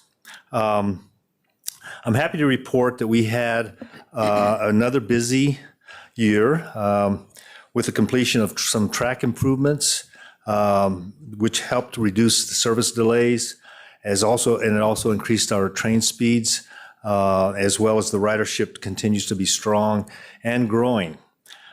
We started also one of our big projects, the design of the New Mexico Rail Runner Operations and Maintenance Facility, which is a real high priority project for us. A lot of the work that's being done on the Rail Runner is done outside, and so we were trying to get a facility that we can do this maintenance indoors. We also partner with a number of events and activities along the corridor. We're working with Zozobra, the Santa Fe Opera, as well as the Santa Fe Rail Yards concert series in the movies. And this has really increased our weekend and ridership and some of our evening ridership. And so it's really also supported the economic development efforts there in Santa Fe. At this time, I'd like to introduce you to the new Rio Metro Executive Director, who was just appointed this past couple of months. His name is Robert Gonzalez, and Robert has been an employee of Rio Metro for over 20 years, mainly in the train operations activities, and he has many years in the train industry. So I just want to introduce Robert. Welcome, Robert. Thank you for the introduction, Dewey. It's my pleasure to be here.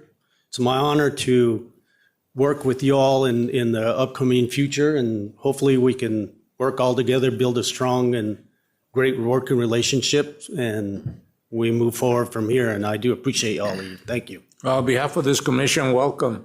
We look forward to working with you. Yeah, I look forward to working with all of you. Secretary Dave Harris, appreciate you guys. Thank you. Thank you. You're the blame.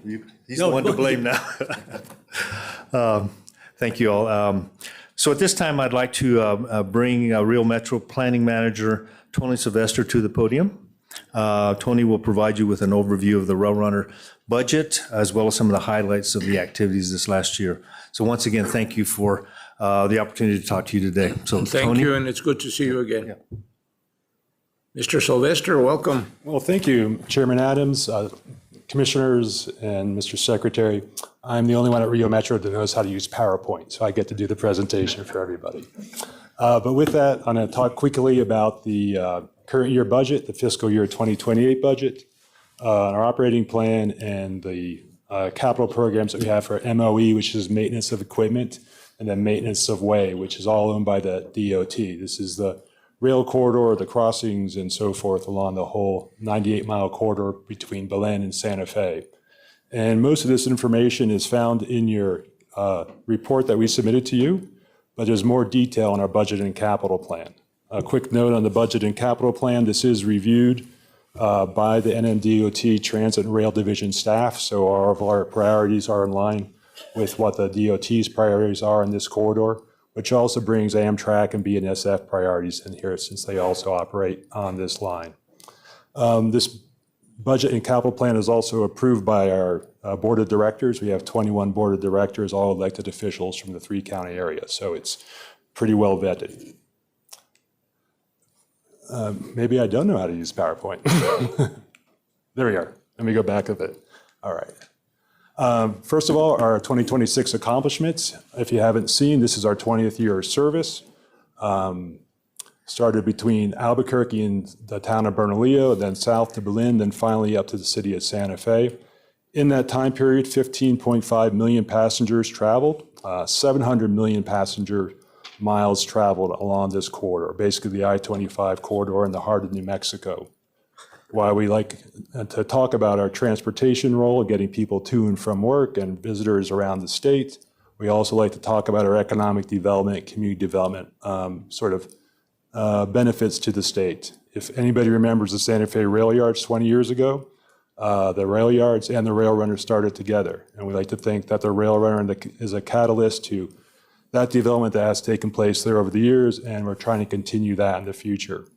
Land use developments along the corridor, currently down in the South Valley by the rail runner station at Rio Bravo. Yes Housing is doing a multi-income, multi-use, affordable housing development in walking distance to the rail runner. If you've seen the Zia station in Santa Fe, that's designed around that rail runner station. So we're sort of leveraging the transportation investments to really do land use and community development benefits as well. The operations and maintenance facility, I talked to you a little bit about that, just some significant advances in this federal investment, largely federal investment in the state of New Mexico. We've made significant progress on that with the help of Dave Harris and some of the Transit and Rail Bureau staff. And then sort of upfront benefits and improvements, text alerts, video screens, real-time improvements, passenger-facing improvements along the corridor that have been very well received. A quick look at our budget. I'm not going to go too deep into this, but we have our fiscal year 2026 budget that was approved as a reference. 2027 is in the green column. Federal formula funds at the top. So we have $26 million of federal funds come into New Mexico to take care of maintenance of the rail runner, the corridor, largely infrastructure along the tracks and the equipment. Federal discretionary funds, these are funds that you'll see the OMF means Operations and Maintenance Facility. A significant amount of federal funds are coming in to New Mexico to invest in the state's transportation infrastructure. And finally, state and local funds, pretty big fund balance there, which we need to have on hand for the building and the time delays and reimbursement for the operations and maintenance facility. And finally, $114 million total budget for this year. This is higher than the future years, as you'll see. Expenditures, very quick, $47 million of expenditures in 2027. We're happy to say our maintenance costs, operations and maintenance costs have remained stable with the exception of fuel. We all know the values and cost increases that fuel has been experiencing recently, and we're carrying that out to not just this year, but future years. And then insurance. Commuter rail industry across the country has been hit by some insurance requirement changes that has a pretty big impact on us annually. So we're reflecting those costs in here as well. The expenditures, just looking at the capital piece, we have the operations and maintenance facility, O&M facility, and you can see the expenditures over 2027, 28, and 29. All federal dollars expended largely on keeping the rail runner safe and improving the state's asset. And that brings us to a total of $95 million expenditures in fiscal year 27, again, higher than the future years because of the operations facility. The operations facility, this is at 35% design. We do appreciate the state's matching fund helping provide some matching funds for this, but nonetheless, this is a 92% federally funded project. RFQs have been distributed, have been evaluated, and we have a short list design build firm notification underway right now. So we're looking at getting that design build firm underway formally at the beginning of 2027, and then proceeding through construction, starting construction mid-2027, early 2028, the latest. Two other priorities that we don't have funded yet, but we appreciate the DOT's help in identifying federal funding for this. The Galisteo Creek Bridge, this is a bridge just above Key West Station. It dates back to 1880 officially, but obviously there's been many improvements done to it since then. With the help of the NMDOT, we submitted an application for $28.3 million for that project. The important part of this does carry Amtrak trains across this section as well. So it's important not just for us, but for the national transportation infrastructure. Another capital project down by Berlin. This is largely designed to reduce conflicts between us and BNSF and accommodate freight traffic and rail runner traffic in this corridor. Ridership, 621,000 passenger trips this year. We're doing better every year. 2022 was obviously the COVID recovery year, so that really doesn't count, but increases every year since then. I think, as Dewey mentioned, our weekend, Saturday, and Sunday service have been very well received, partly due to our cooperation with events along the corridor. And then on-time performance, 94.7%. That's 94.7% of those 621 passengers got to their destination on time, which we're pretty proud of. We'd like to see that a little bit higher, but it's a pretty good ratio. And then finally, in closing out, we like to just emphasize, if I have not done that enough, we're about more than just transportation. We're about using the state's investment to really enhance the local economy, communities, and way of living. I think over the last 20 years, some of these benefits and events have become really sort of formalized in the state and really add another layer of importance and value to central New Mexico. And you can see some of those events and activities in the pictures and in the bullet points. So that's it. Thank you for your time. I appreciate the attention, and thank you. Thank you for your presentation, and that's good to see that the ridership is going steadily improving. Thank you. So hopefully it continues to uptick, you know. Yeah, the gas prices help. Thank you for your work, and thank you for being here today. You're very welcome. Thank you, Commissioners. Thank you. How many miles per gallon on the train? I'm going to go on now to proposed revisions to Commission Policy 61, Memorial or Honorary Designation or Dedication of Highways.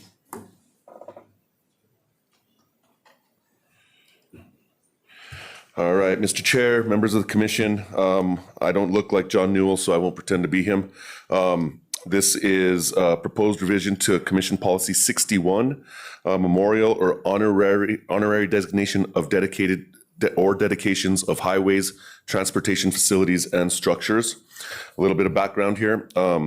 Pursuant to Commission Policy 4, CP4, Section 8.1, the New Mexico Department of Transportation is submitting to the State Transportation Commission for study and evaluation proposed revisions to CP 61, Memorial or Honorary Designation or Dedication of Highways, Transportation Facilities, and Structures.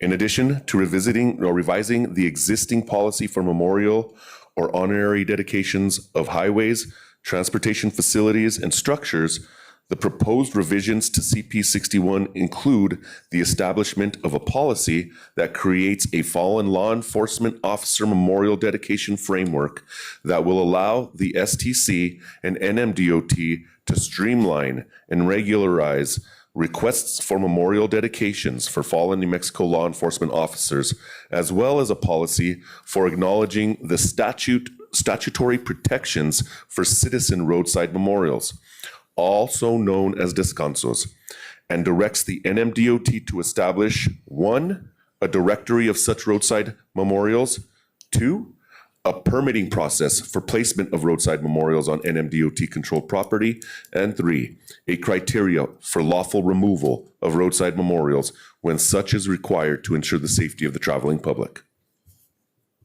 And with that, Mr. Chair, I can stand for any questions. This again is informational. We will be coming next month to request action on approval for CP 61.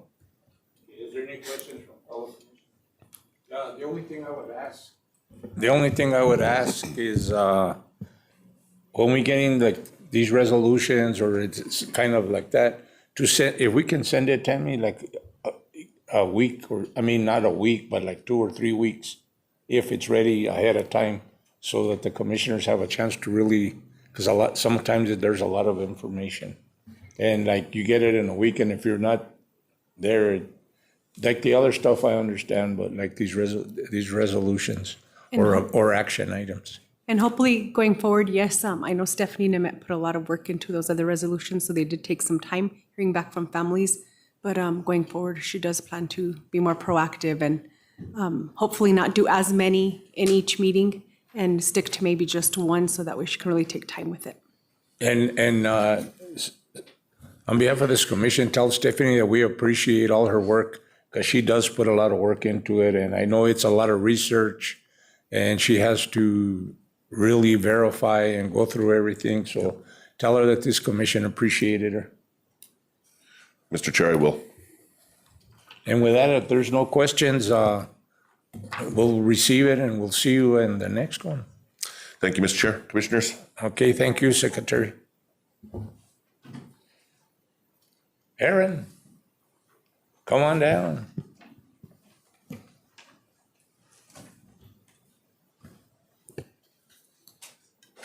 Mr. Chair, Commissioners, good morning. Sorry, I was a little late this morning, but. They gave everybody that share a 5%. I didn't sign off on yours.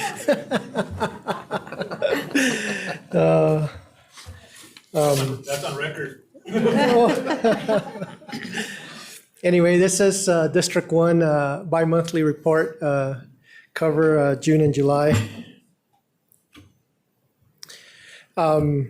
This is our District 1 information. We have 301 full-time employees. Our current vacancy rate, it's up 10.9, just under 11%. You know, a lot of this Commissioner McElroy covered. We got the 3 international border crossings. We got 5,000, a little over 5,000 lane miles of maintenance, 12 patrols, 4 construction crews. We did have one workplace incident during this time frame. We did have heavy maintenance. One of their end dumps tipped over as they were dumping. There was no, besides the equipment being damaged, there was no injuries. We had a total of 185 permit requests. About 71% of them are still pending. Equipment, we got 14 pieces of equipment that are non-operational right now, 6 dump trucks, a flowboy, a transport, and 6 pickup trucks. This is our routine maintenance update for the district. We are doing quite a bit of a pothole repair. Our chip seal is in full operation. We're up to about 100, just over 100 lane miles of chip seal, fog seal as well. Our litter pickup continues. We do have two crews, contracted crews out there on our interstates and local roads picking up litter. Contract maintenance. This is kind of the end of our FY 26. So we did complete some projects, smaller projects in Lordsburg and Las Cruces. We are doing some fencing in some of our patrol yards. Some ADA stuff at University there in Las Cruces as well.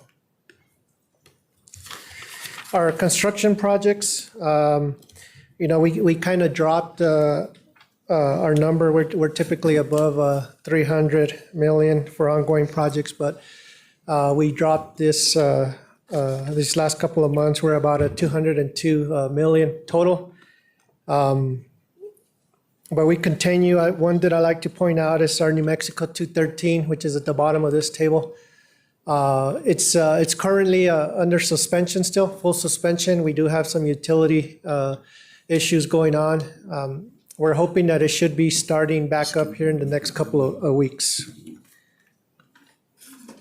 This is a continuation of our construction projects.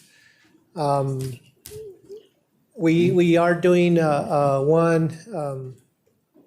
lot of rehab on our interstates. If you've traveled between Las Cruces and Albuquerque, we're doing quite a few, just trying to catch up on our maintenance on those road rehabilitation projects. Accomplishments, we did have our D1 equipment rodeo in July of this year. We were also, our district, our Deming Patrol and our Animals Patrol, thanks to Representative Jones, they were recognized at a Luna County meeting. They were out there helping down by Columbus, Animas areas. They did get, on July 20th, they got quite a bit of rain.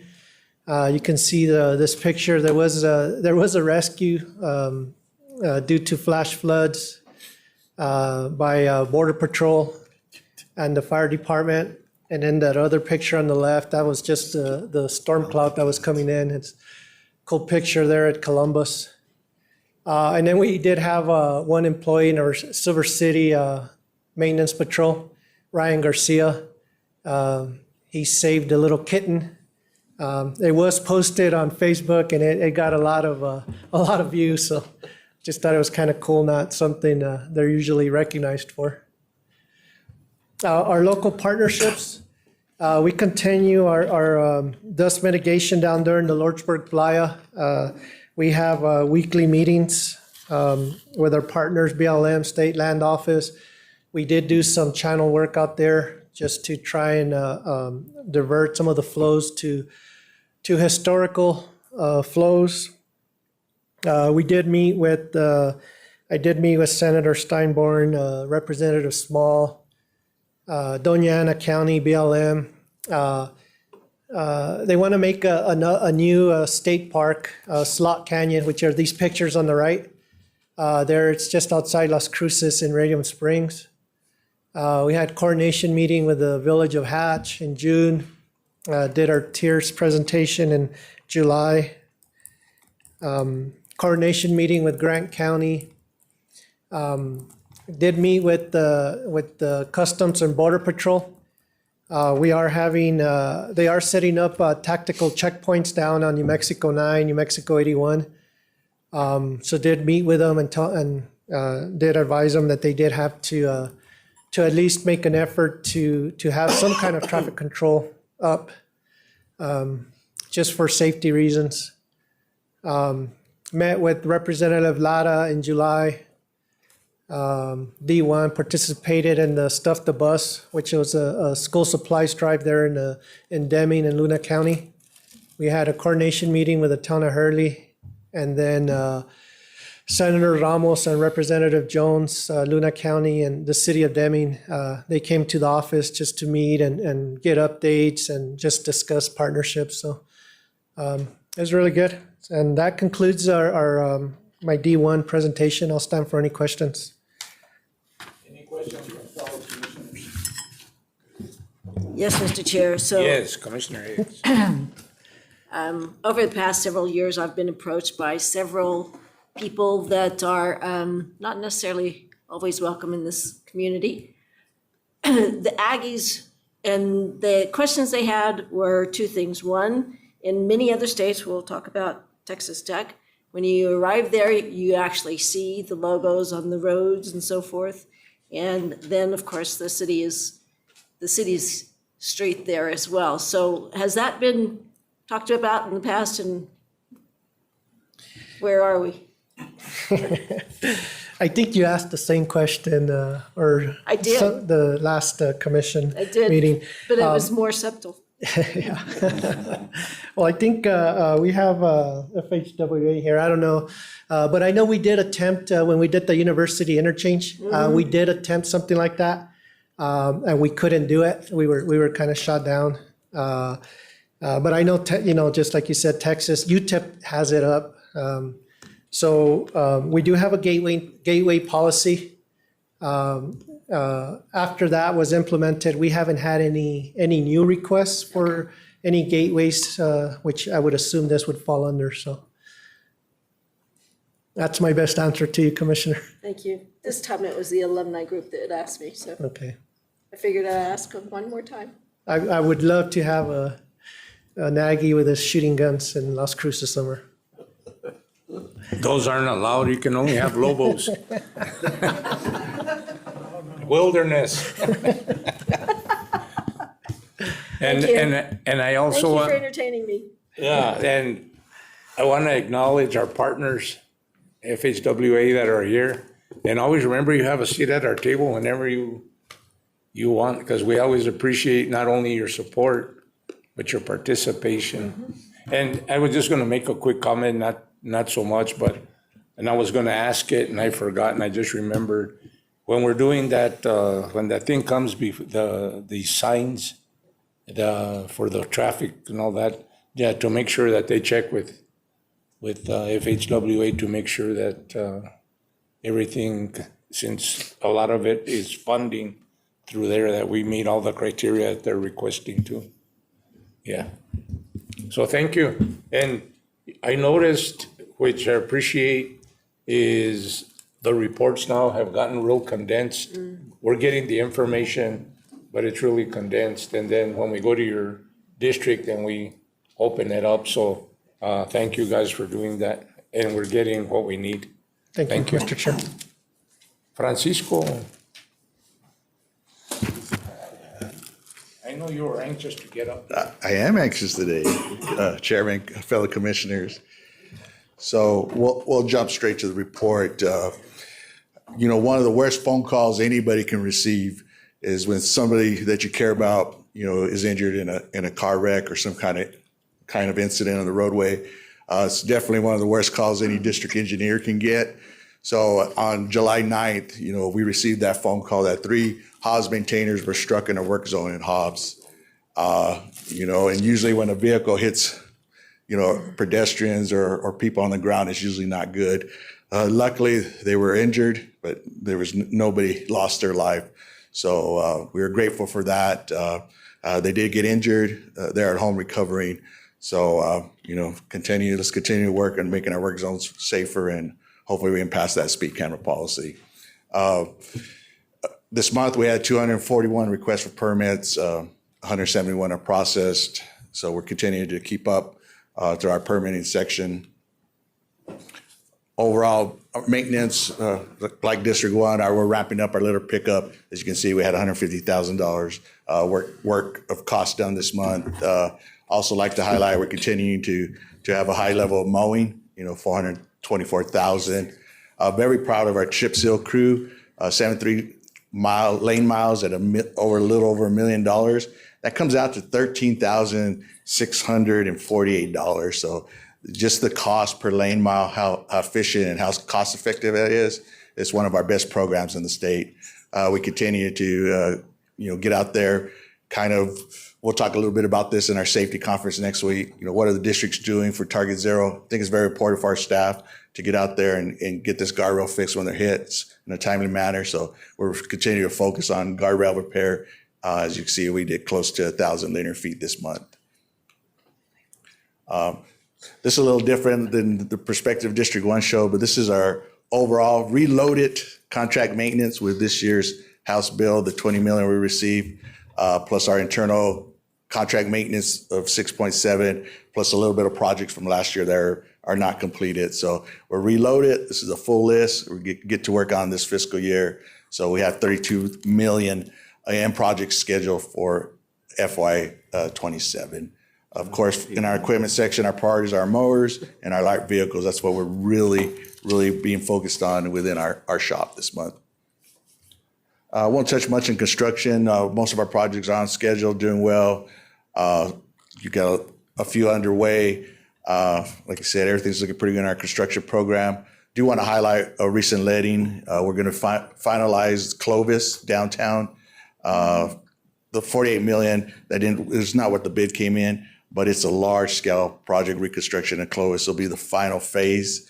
And so just wanted to highlight that in our construction update. Major accomplishments. So District 2, the last couple of years, we've had a high incident of injuries and a high incident of backups. And so we're trying to find solutions to that. So we brought in OSHA 10 certification for all construction and maintenance personnel. So last month we had 178 participants all certified in OSHA 10 to try and increase awareness and try to reduce those injuries in District 2. We are above the OSHA recommended per 100 employees at District 2. So this is just a first step to try to bring those injuries down. There's a few maintenance groups like Chip Seal did not participate because they're in the season, but we'll get them certified and trained here up at ACNM and TTCP. Very proud of the next accomplishment. We constructed a new Portales construction office. One thing that, or at least our goal in District 2 is continuing to improve facilities. I think the last new patrol we got was in the mid-2000s. It's a big need. We're focusing on construction project offices because they are more manageable financially. We're able to at least do one a year. So we did Hobbs last year. We just finished Portales construction office, and then our next goal is to do Carlsbad this next year. Another accomplishment we're very proud of is the first phase of that Clovis downtown project, controlled number 210-1351. For an urban project, it came out on time, under budget. You know, we did have 43 change orders. It sounds like a lot, but on an urban project, that's not bad. So very proud of our staff, you know, our partnership with AUI and delivering a project on time, under budget, with minimal change orders. Kind of the picture of our new project office. They did receive, as you saw in the highlight, new furniture. So they were very, very appreciative of that. I wish I had a picture of the old trailer, you know, holes in the floor, mold in there. We need to improve on that part of our organization to make sure our staff has the facilities they deserve. So that's our Portales project office. Commissioner Phillip, Chairman, Commissioners, stand for questions. Thank you. Thank you, Francisco. Is there any questions, comments? With that, we appreciate it. We appreciate all the work your district's doing, and thank you. Continue. Thank you. The mowing is good. As we bring up District 3 and you brought up safety, I just want to make this comment again, Secretary, because I've said it. I know that we've been sending some of our crews in on the fires, and I just want to, again, emphasize that if we are, that they're given some type of training, because to go into a fire with no training, those fires can flip on you. And I know we have been sending crews in, and I know on an emergency basis we probably would, but I mean, if we need to, we should look into getting training for our employees. Yes, sir, Mr. Chairman. Thank you. Thank you, Francisco. And that might include your certified trainer. Yeah. Welcome. Morning. How you doing? Good. Make sure I have this on. Good morning, Mr. Chair, Commissioners, Secretary. Thank you for this opportunity to be here. My name is Isaac Chavez. I'm the Assistant District Engineer for Construction. I'll be doing this presentation on Mr. Paul Brasher as our District Engineer. For District 3, kind of going through some of the numbers, they have not changed. Our total active projects is 366 million. I will get into more of those numbers during our next month for our commission meeting when it's held here in Albuquerque.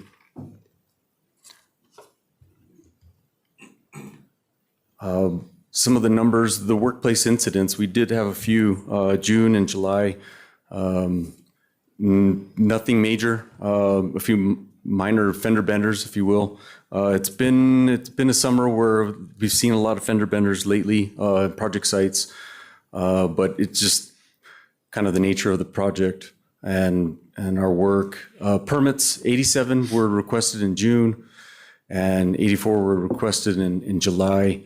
Those numbers do stay kind of, they're high for our district.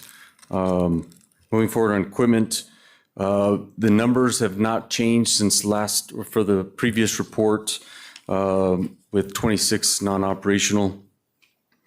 Moving into maintenance, I do want to highlight our litter pickup, our contract litter pickup and our litter pickup from internal. They totaling those two up is 488,000. So that's on a 2-month basis. So kind of seeing the numbers, we're almost at a $500,000 every 2 months just on litter pickup. We will be keeping an eye on with the upcoming events. We got the state fair coming up, and we do have Balloon Fiesta. So we'll make sure we'll be keeping everything clean for the new, just for the tourists that come in through District 3. But I do want to highlight those kind of some big numbers that we spend a lot of effort on.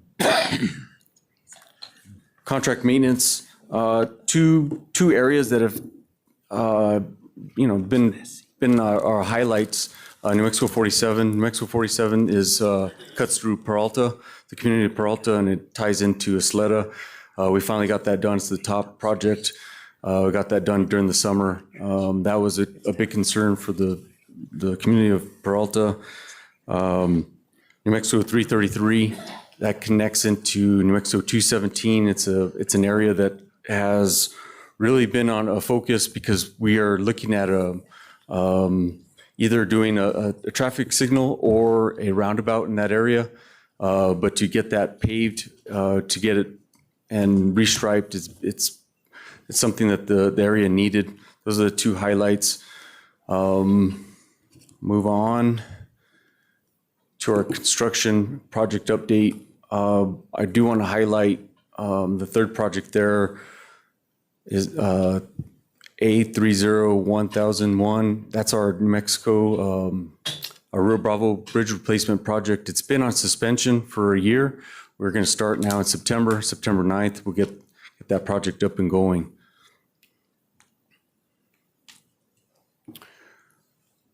Some of the major milestones that we've hit in construction, the Montgomery, the existing bridge, we were able to get that demoed. We did have the big announcement that was in the media to name our U-turn. We had over 1,700 entries. We settled on one great name, so the Q-turn. Moving on, our bi-monthly overview, our local partnerships and coordination. It's ongoing. We do meet with different entities. It's an ongoing basis. That's the only way we can keep up. We got to have communication with them. So it's very, very important for District 3. I do want to point out some of the local government reimbursement requests that have come through. In June, we had 7, and we paid out over $1 million. And in July, it was over 35 requests for $18 million.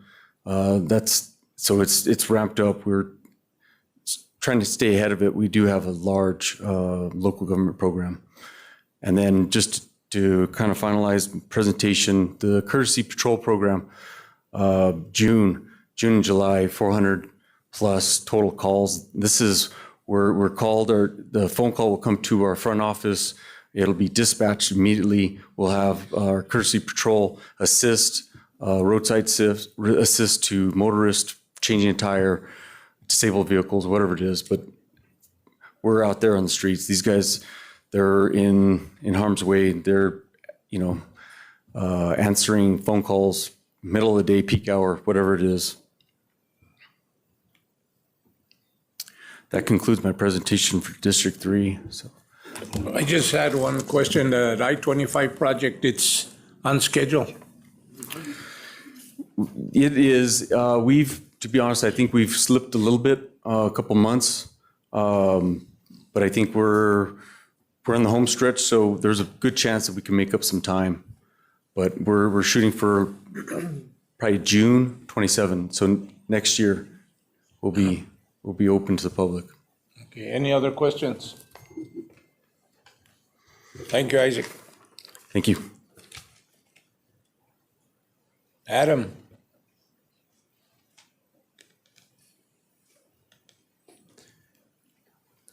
Hello again, Chairman and Commissioners. I'm up a second time. Earlier I had backup with me, but my vaca is gone now, so I'm all alone now. I lost the raise also. They took it with them. So I feel like Aaron now. That's equitable. All right, so let's get started here. This is our June, July report for District 4. As you all know, District 4 takes up the northeast corner of the state. Our vacancy rate right now, we have it at 13%, but it's actually dropped down to about 12% since we submitted this number. So we've been making some hires, and we're still trying to get that rate down to hopefully single digits by the beginning of the year or so, but it's hard to knock that number down. As far as work zone incidents in the last couple of months, we've had 0, which is good. Traffic permits, we had 33 roadway work permits, 11 special events, 13 telecommunication, 3 access permits, 8 utility permits, and 0 fencing. Our equipment, we have over 1,400 total pieces, about 400 major pieces of equipment, and right now we have 22 that are broke down. Maintenance operations, over the last 2 months, the major operations, we did a lot of pothole and blade patching, 460,000. Mowing, we're about $500,000, 535,000. We're still mowing now. We've been getting moisture now, so the weeds are starting to grow really fast. It's towards the end of the season, but we're doing more mowing now than we were at the beginning of the season. Chip seal operation, we're about 850,000. We're doing a lot of chip seal, 167 lane miles. So it's our time to shine at chip seal right now that we have the weather. Litter pickup, about close to 300,000. And then we have some vegetation control. As far as contract maintenance, these are all monies from this that we got this fiscal year. So we have a project on I-25 near Raton. It's a cutler for about $1 million. It hasn't started yet. We have another cutler on US 6487 between Raton and Clayton for $2.7 million. We have a brazier, Nova chip overlay on New Mexico 94, the whole route from Sapio to Mora, $4 million. That's one of those roads that took a beating during the fires. And we did some chip seal on it and all, but all the heavy loads really destroyed that road. So we're hoping this overlay will help. We have a dust draw for $2.5 million. It's on New Mexico 120, that is west of Wagon Mound. And we have another brazier on US 84 for $2 million.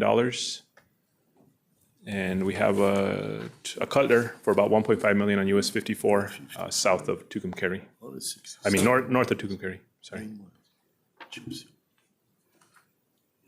Construction projects that we have going on right now, we have Mountain States on I-40. We have that project starting up. Springer North Interchange, that project's ongoing right now. The time and money need to be updated on that, but that one's been going on for a couple of months. Raton Pass, we're finishing up that one. It's just about complete. That's phase 3. And then we have Palo Flechado up by Angel Fire on US 64. That one's just about complete also. We're finishing that one up. We have the Raton Interchange. AUI has that project. It's under suspension right now, but they got awarded that project. We have New Mexico 434 in Black Lake. That project is just about done. We're finishing it up. And then we have New Mexico 104 east of Las Vegas. That project is complete. And we have a bridge on New Mexico 63 up in Pecos Canyon that they're currently working on. All the projects seem to be going pretty well. We always have a few hiccups here and there, but we've been handling them. Nothing major at this time.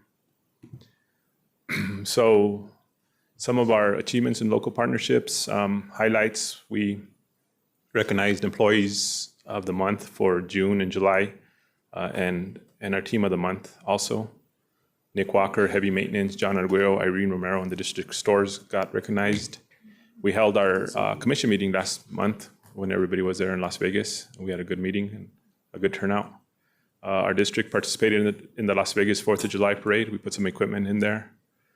We held our annual equipment rodeo. It was a good turnout. had a lot of families and a lot of people attended, employees and families. We had our end of year inventory got completed. We had our fiscal year 26 closeout.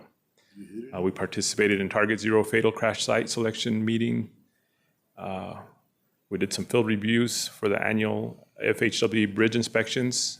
And we had our construction supervisor meeting and our maintenance supervisor meeting. We also, our local partnerships, we held our NERPO meeting in Clayton. John and Monica, they're our local government team for District 4, and they do an awesome job. They're always meeting with all the entities, and they're well-liked, and they do a very good job. So I want to thank you guys, and thank you for attending here also today. So they worked with different entities. They got LGRF agreements sent out, and we got the TPF verified, which got approved today. And we submitted 26 match waivers to POD for review. So these guys have been very, very busy. So I appreciate everything you guys do. With that, does anyone have any questions? Mr. Chair, I do. On the control number 410-1691, on the full suspension, Yes. I may have missed it. What is the suspension for?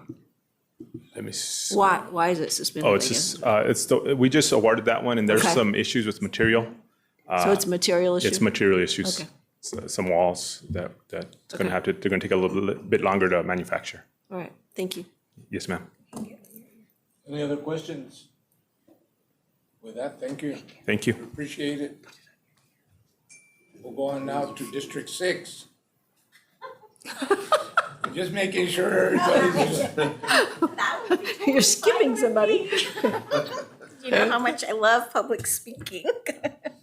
You do well.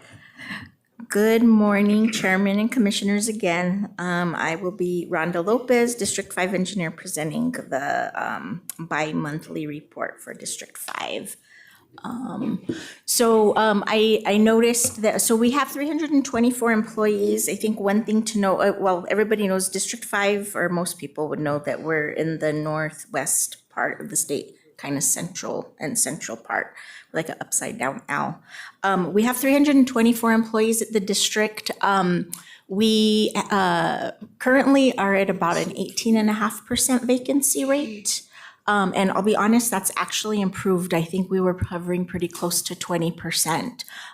So I can say that we have been seeing our HR transactions moving a lot quicker.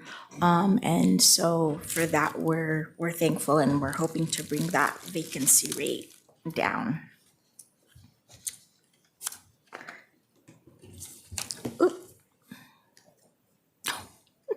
I got it. Okay, workplace incidents. We had one incident in June or July. We had a patrol foreman that he was headed out early in the morning and he hit a deer. He tried to miss it and unfortunately didn't. He was okay. I don't think the deer was. And so there was some vehicle damage, but at least he was okay. Equipment, we currently, when we took the snapshot, we had 35 pieces of our equipment that were non-operational or in the shop or a vendor being worked on. Access permits, here's kind of a summary of what we received, processed, and what was pending at the end of June and July. We have been seeing an uptick, quite honestly, in utility permits. I think there's a lot of money that they got for like broadband and those types of projects. And I think maybe even like water and sewer types of projects. So we were noticing that we did see a bit of an uptick in our requests for utility permits, and we're just trying to work through those as much as possible. There at the bottom, one of the ongoing projects that we've had, if anybody's driven up to Los Alamos, knows on 502, we have that water line project kind of going on. Maintenance operations in June, I think really kind of the significant ones that we had in June was we did quite a bit of blade patching to the tune of a little over $700,000. Of course, we started doing some chip sealing in June. I know we've had a couple of equipment issues, more I think in July, so that we've been trying to work through and get resolved. And then we started taking care of like mowing and litter in June. Kind of same with July, mowing, litter pickup. You can kind of see, I didn't even list chip seal because it wasn't one of the ones that we had a like significant quantity on. And so that we should see that in August and September's report. Contract maintenance, a lot of the projects that were done in June and July were started and completed. So the majority of the projects are listed as complete. We have a pretty long stretch on that second one down New Mexico 96. They're actually doing the microsurface now. It's a pretty good stretch that's being done. A few other projects that were completed. And kind of one of the last ones that was done, like between, this last one was between El Dorado and Laney that was done. When is that project gonna complete? The one that's there on I-25, like on St. Francis exit and Old Pecos Trail? That is a construction project, and that one, probably not for about another year. And of course, depending if we end up having to go into winter suspension. Okay. So about another year? Yeah, maybe probably a little bit. Not más o menos, so I'd say more más than menos. All right. Okay, so our construction projects, we have several active projects. We have a few that are CBNF, they're closed but not final, that we're trying to finalize paperwork and, last change orders and stuff like that. Let's see, I think a couple of the ones that I do want to highlight are, I think ones that we're working through several change orders. There's a Taos project, the second one from the top, the 5100-750. That project has been around for a long time. We have been working with Federal Highways to resolve a bunch of change orders that including time change orders that we need to get done that eventually will show up on the change order report that Mo gives. I just kind of wanted to highlight that. I know one of the other concerns that we have with that project, as well as I think the one right below it, the 5100-461, is they're both so old that they're in our site manager software that is being phased out, I guess, at the end of the month. So we're trying to work with CCRB to figure out how that's going to work if the projects aren't completely done, as far as processing all the change orders and everything. All right, a few more. We've started a few projects now this summer and the fall. Nope. It's not moving forward. There is, I probably already went through a few of them then.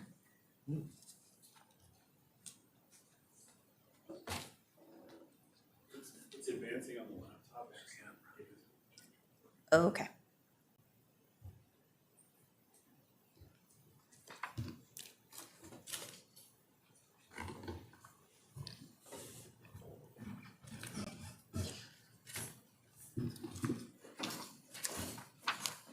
Broke it.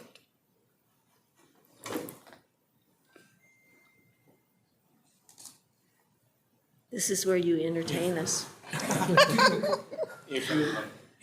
If you have it there, we can follow you on this. Yes. Okay, All right, just everybody else. So the next, there was the summary of all the construction projects. The next, a few accomplishments and noteworthy items. I just kind of had a picture of like some of our blade patching project that we had, our US 64 chip seal operation. Okay. Right. And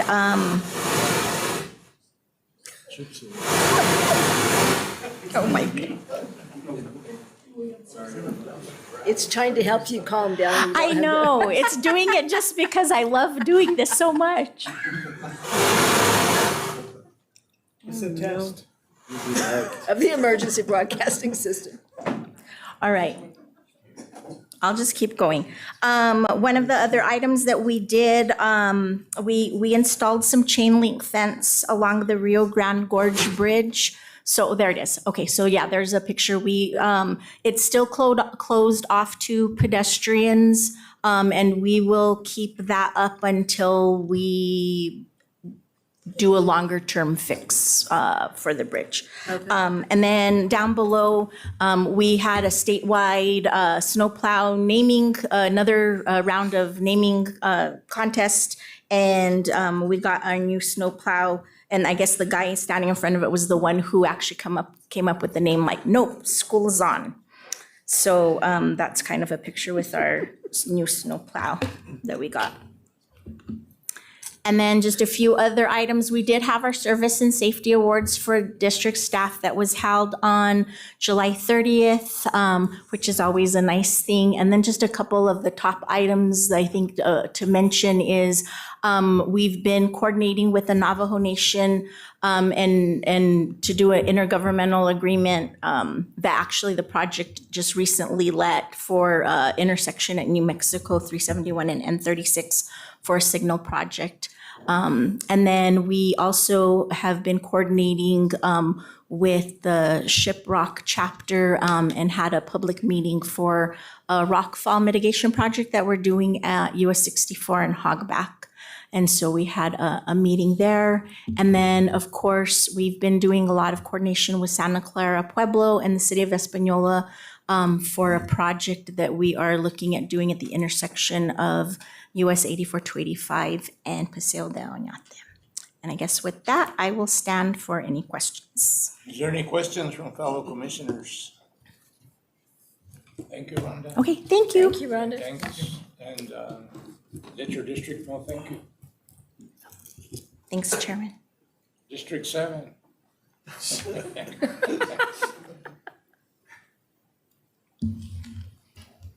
Welcome, welcome. Thank you, Mr. Chair, Commissioners. I'm Lisa Vega, I'm the District 6 engineer. Let's see. So hopefully I won't have the same issues as Rhonda did. Hopefully she got rid of all of those bugs. All right, District 6, we are in the western part of New Mexico. We have 247 employees. Our current vacancy rate right now is 11.3, so that's about 28 vacancies. So we are working very hard to continue to hire and hopefully get that down. We work with 22 local and 7 tribal governments. We have about 3,400 lane miles, 4 project offices, 12 patrols, 4 district crews, and 2 rest areas. Our budget for this fiscal year is about $27 million. As far as workplace incidents, we had one in June. It was a very minor incident. An employee was trying to carry a pile of cones and he kind of hit himself. Well, he ran into a trash can and then hit himself with the cones. So nothing too bad. Access permits, we are working very hard to get most of our access permits approved. So there's the information there. As far as our equipment needs, I do include this on every presentation. We are about $24 million worth of needs. And on this, you can see a variety of equipment, including mowers and tractors, as well as loaders and trucks and all of the things that we need. And as far as equipment repair, we have 899 pieces of equipment. We have 76 that are non-operational now. That hasn't changed too much from the last time that I did this report. And a lot of the issues are our equipment's getting older, so it's getting harder to find parts. And a lot of that is just what we have to deal with when we have aging equipment. As far as our maintenance operations, we're doing pretty well. We have been very busy with litter pickup. So as you can see here, we have about 17,000 bags that we have picked up so far. Pothole patching at 86 cubic yards and blade patching at about 1,700 cubic yards. And that's going to go way up. We've had a lot of rain in the Gallup and Zuni area, which has really been pretty hard on our roads. Crews are actually gearing up for mowing right now. We are also in the middle of our chip seal season, so that's ongoing, as well as our guardrail maintenance and repair. We do have I-40. It's a never-ending battle with guardrail. It's something that we fix, and the next week it's hit again. So I think that's kind of a revolving door there. And then herbicide is also something that's been ongoing. For contract maintenance, these are all of the projects that are currently ongoing. As you can see, the majority of them are in progress now, with only the one on New Mexico 32 that's scheduled for next spring. We're hoping to get most of our projects completed, but of course that depends on rain. We've been getting a very good monsoon this year, so some of these projects may end up finishing up in the spring. For construction projects, we're very busy right now. We have a lot of projects going on, and they are just in a range of different statuses, as far as either being substantially complete, construction ongoing, or like some of these are physically complete as well. So there's the full list of projects there. Accomplishments, we've been doing a lot of support for some of our local agencies and tribal agencies.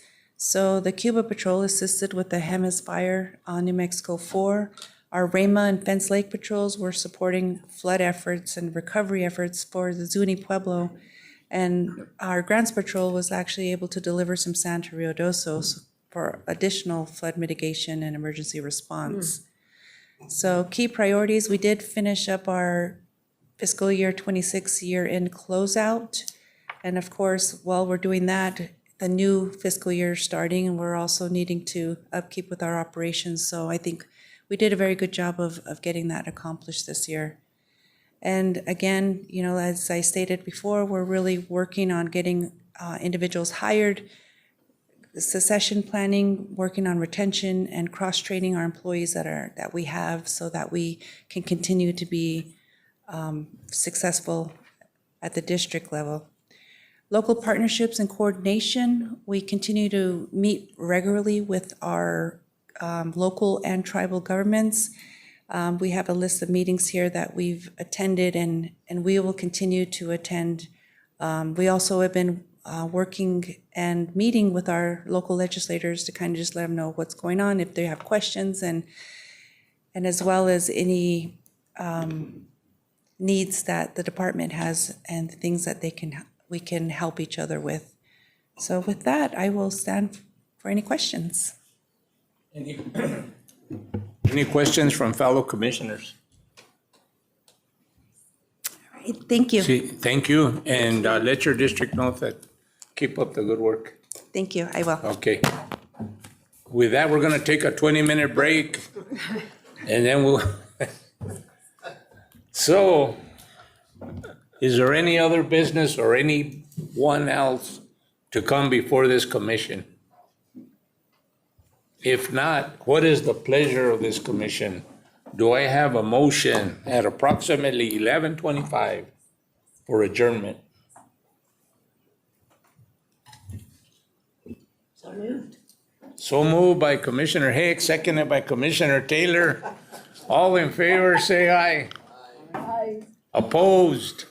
Carries unanimously. And I want to thank all of you for all the work you do every day. And I know we give a lot of credit to the employees. And always remember that it takes leadership to make things go. And we thank you for that, and everybody else who's a part of our team. So with that, we will see you in Las Lunas next week. Or in 2 weeks. In 3 weeks. Right around the.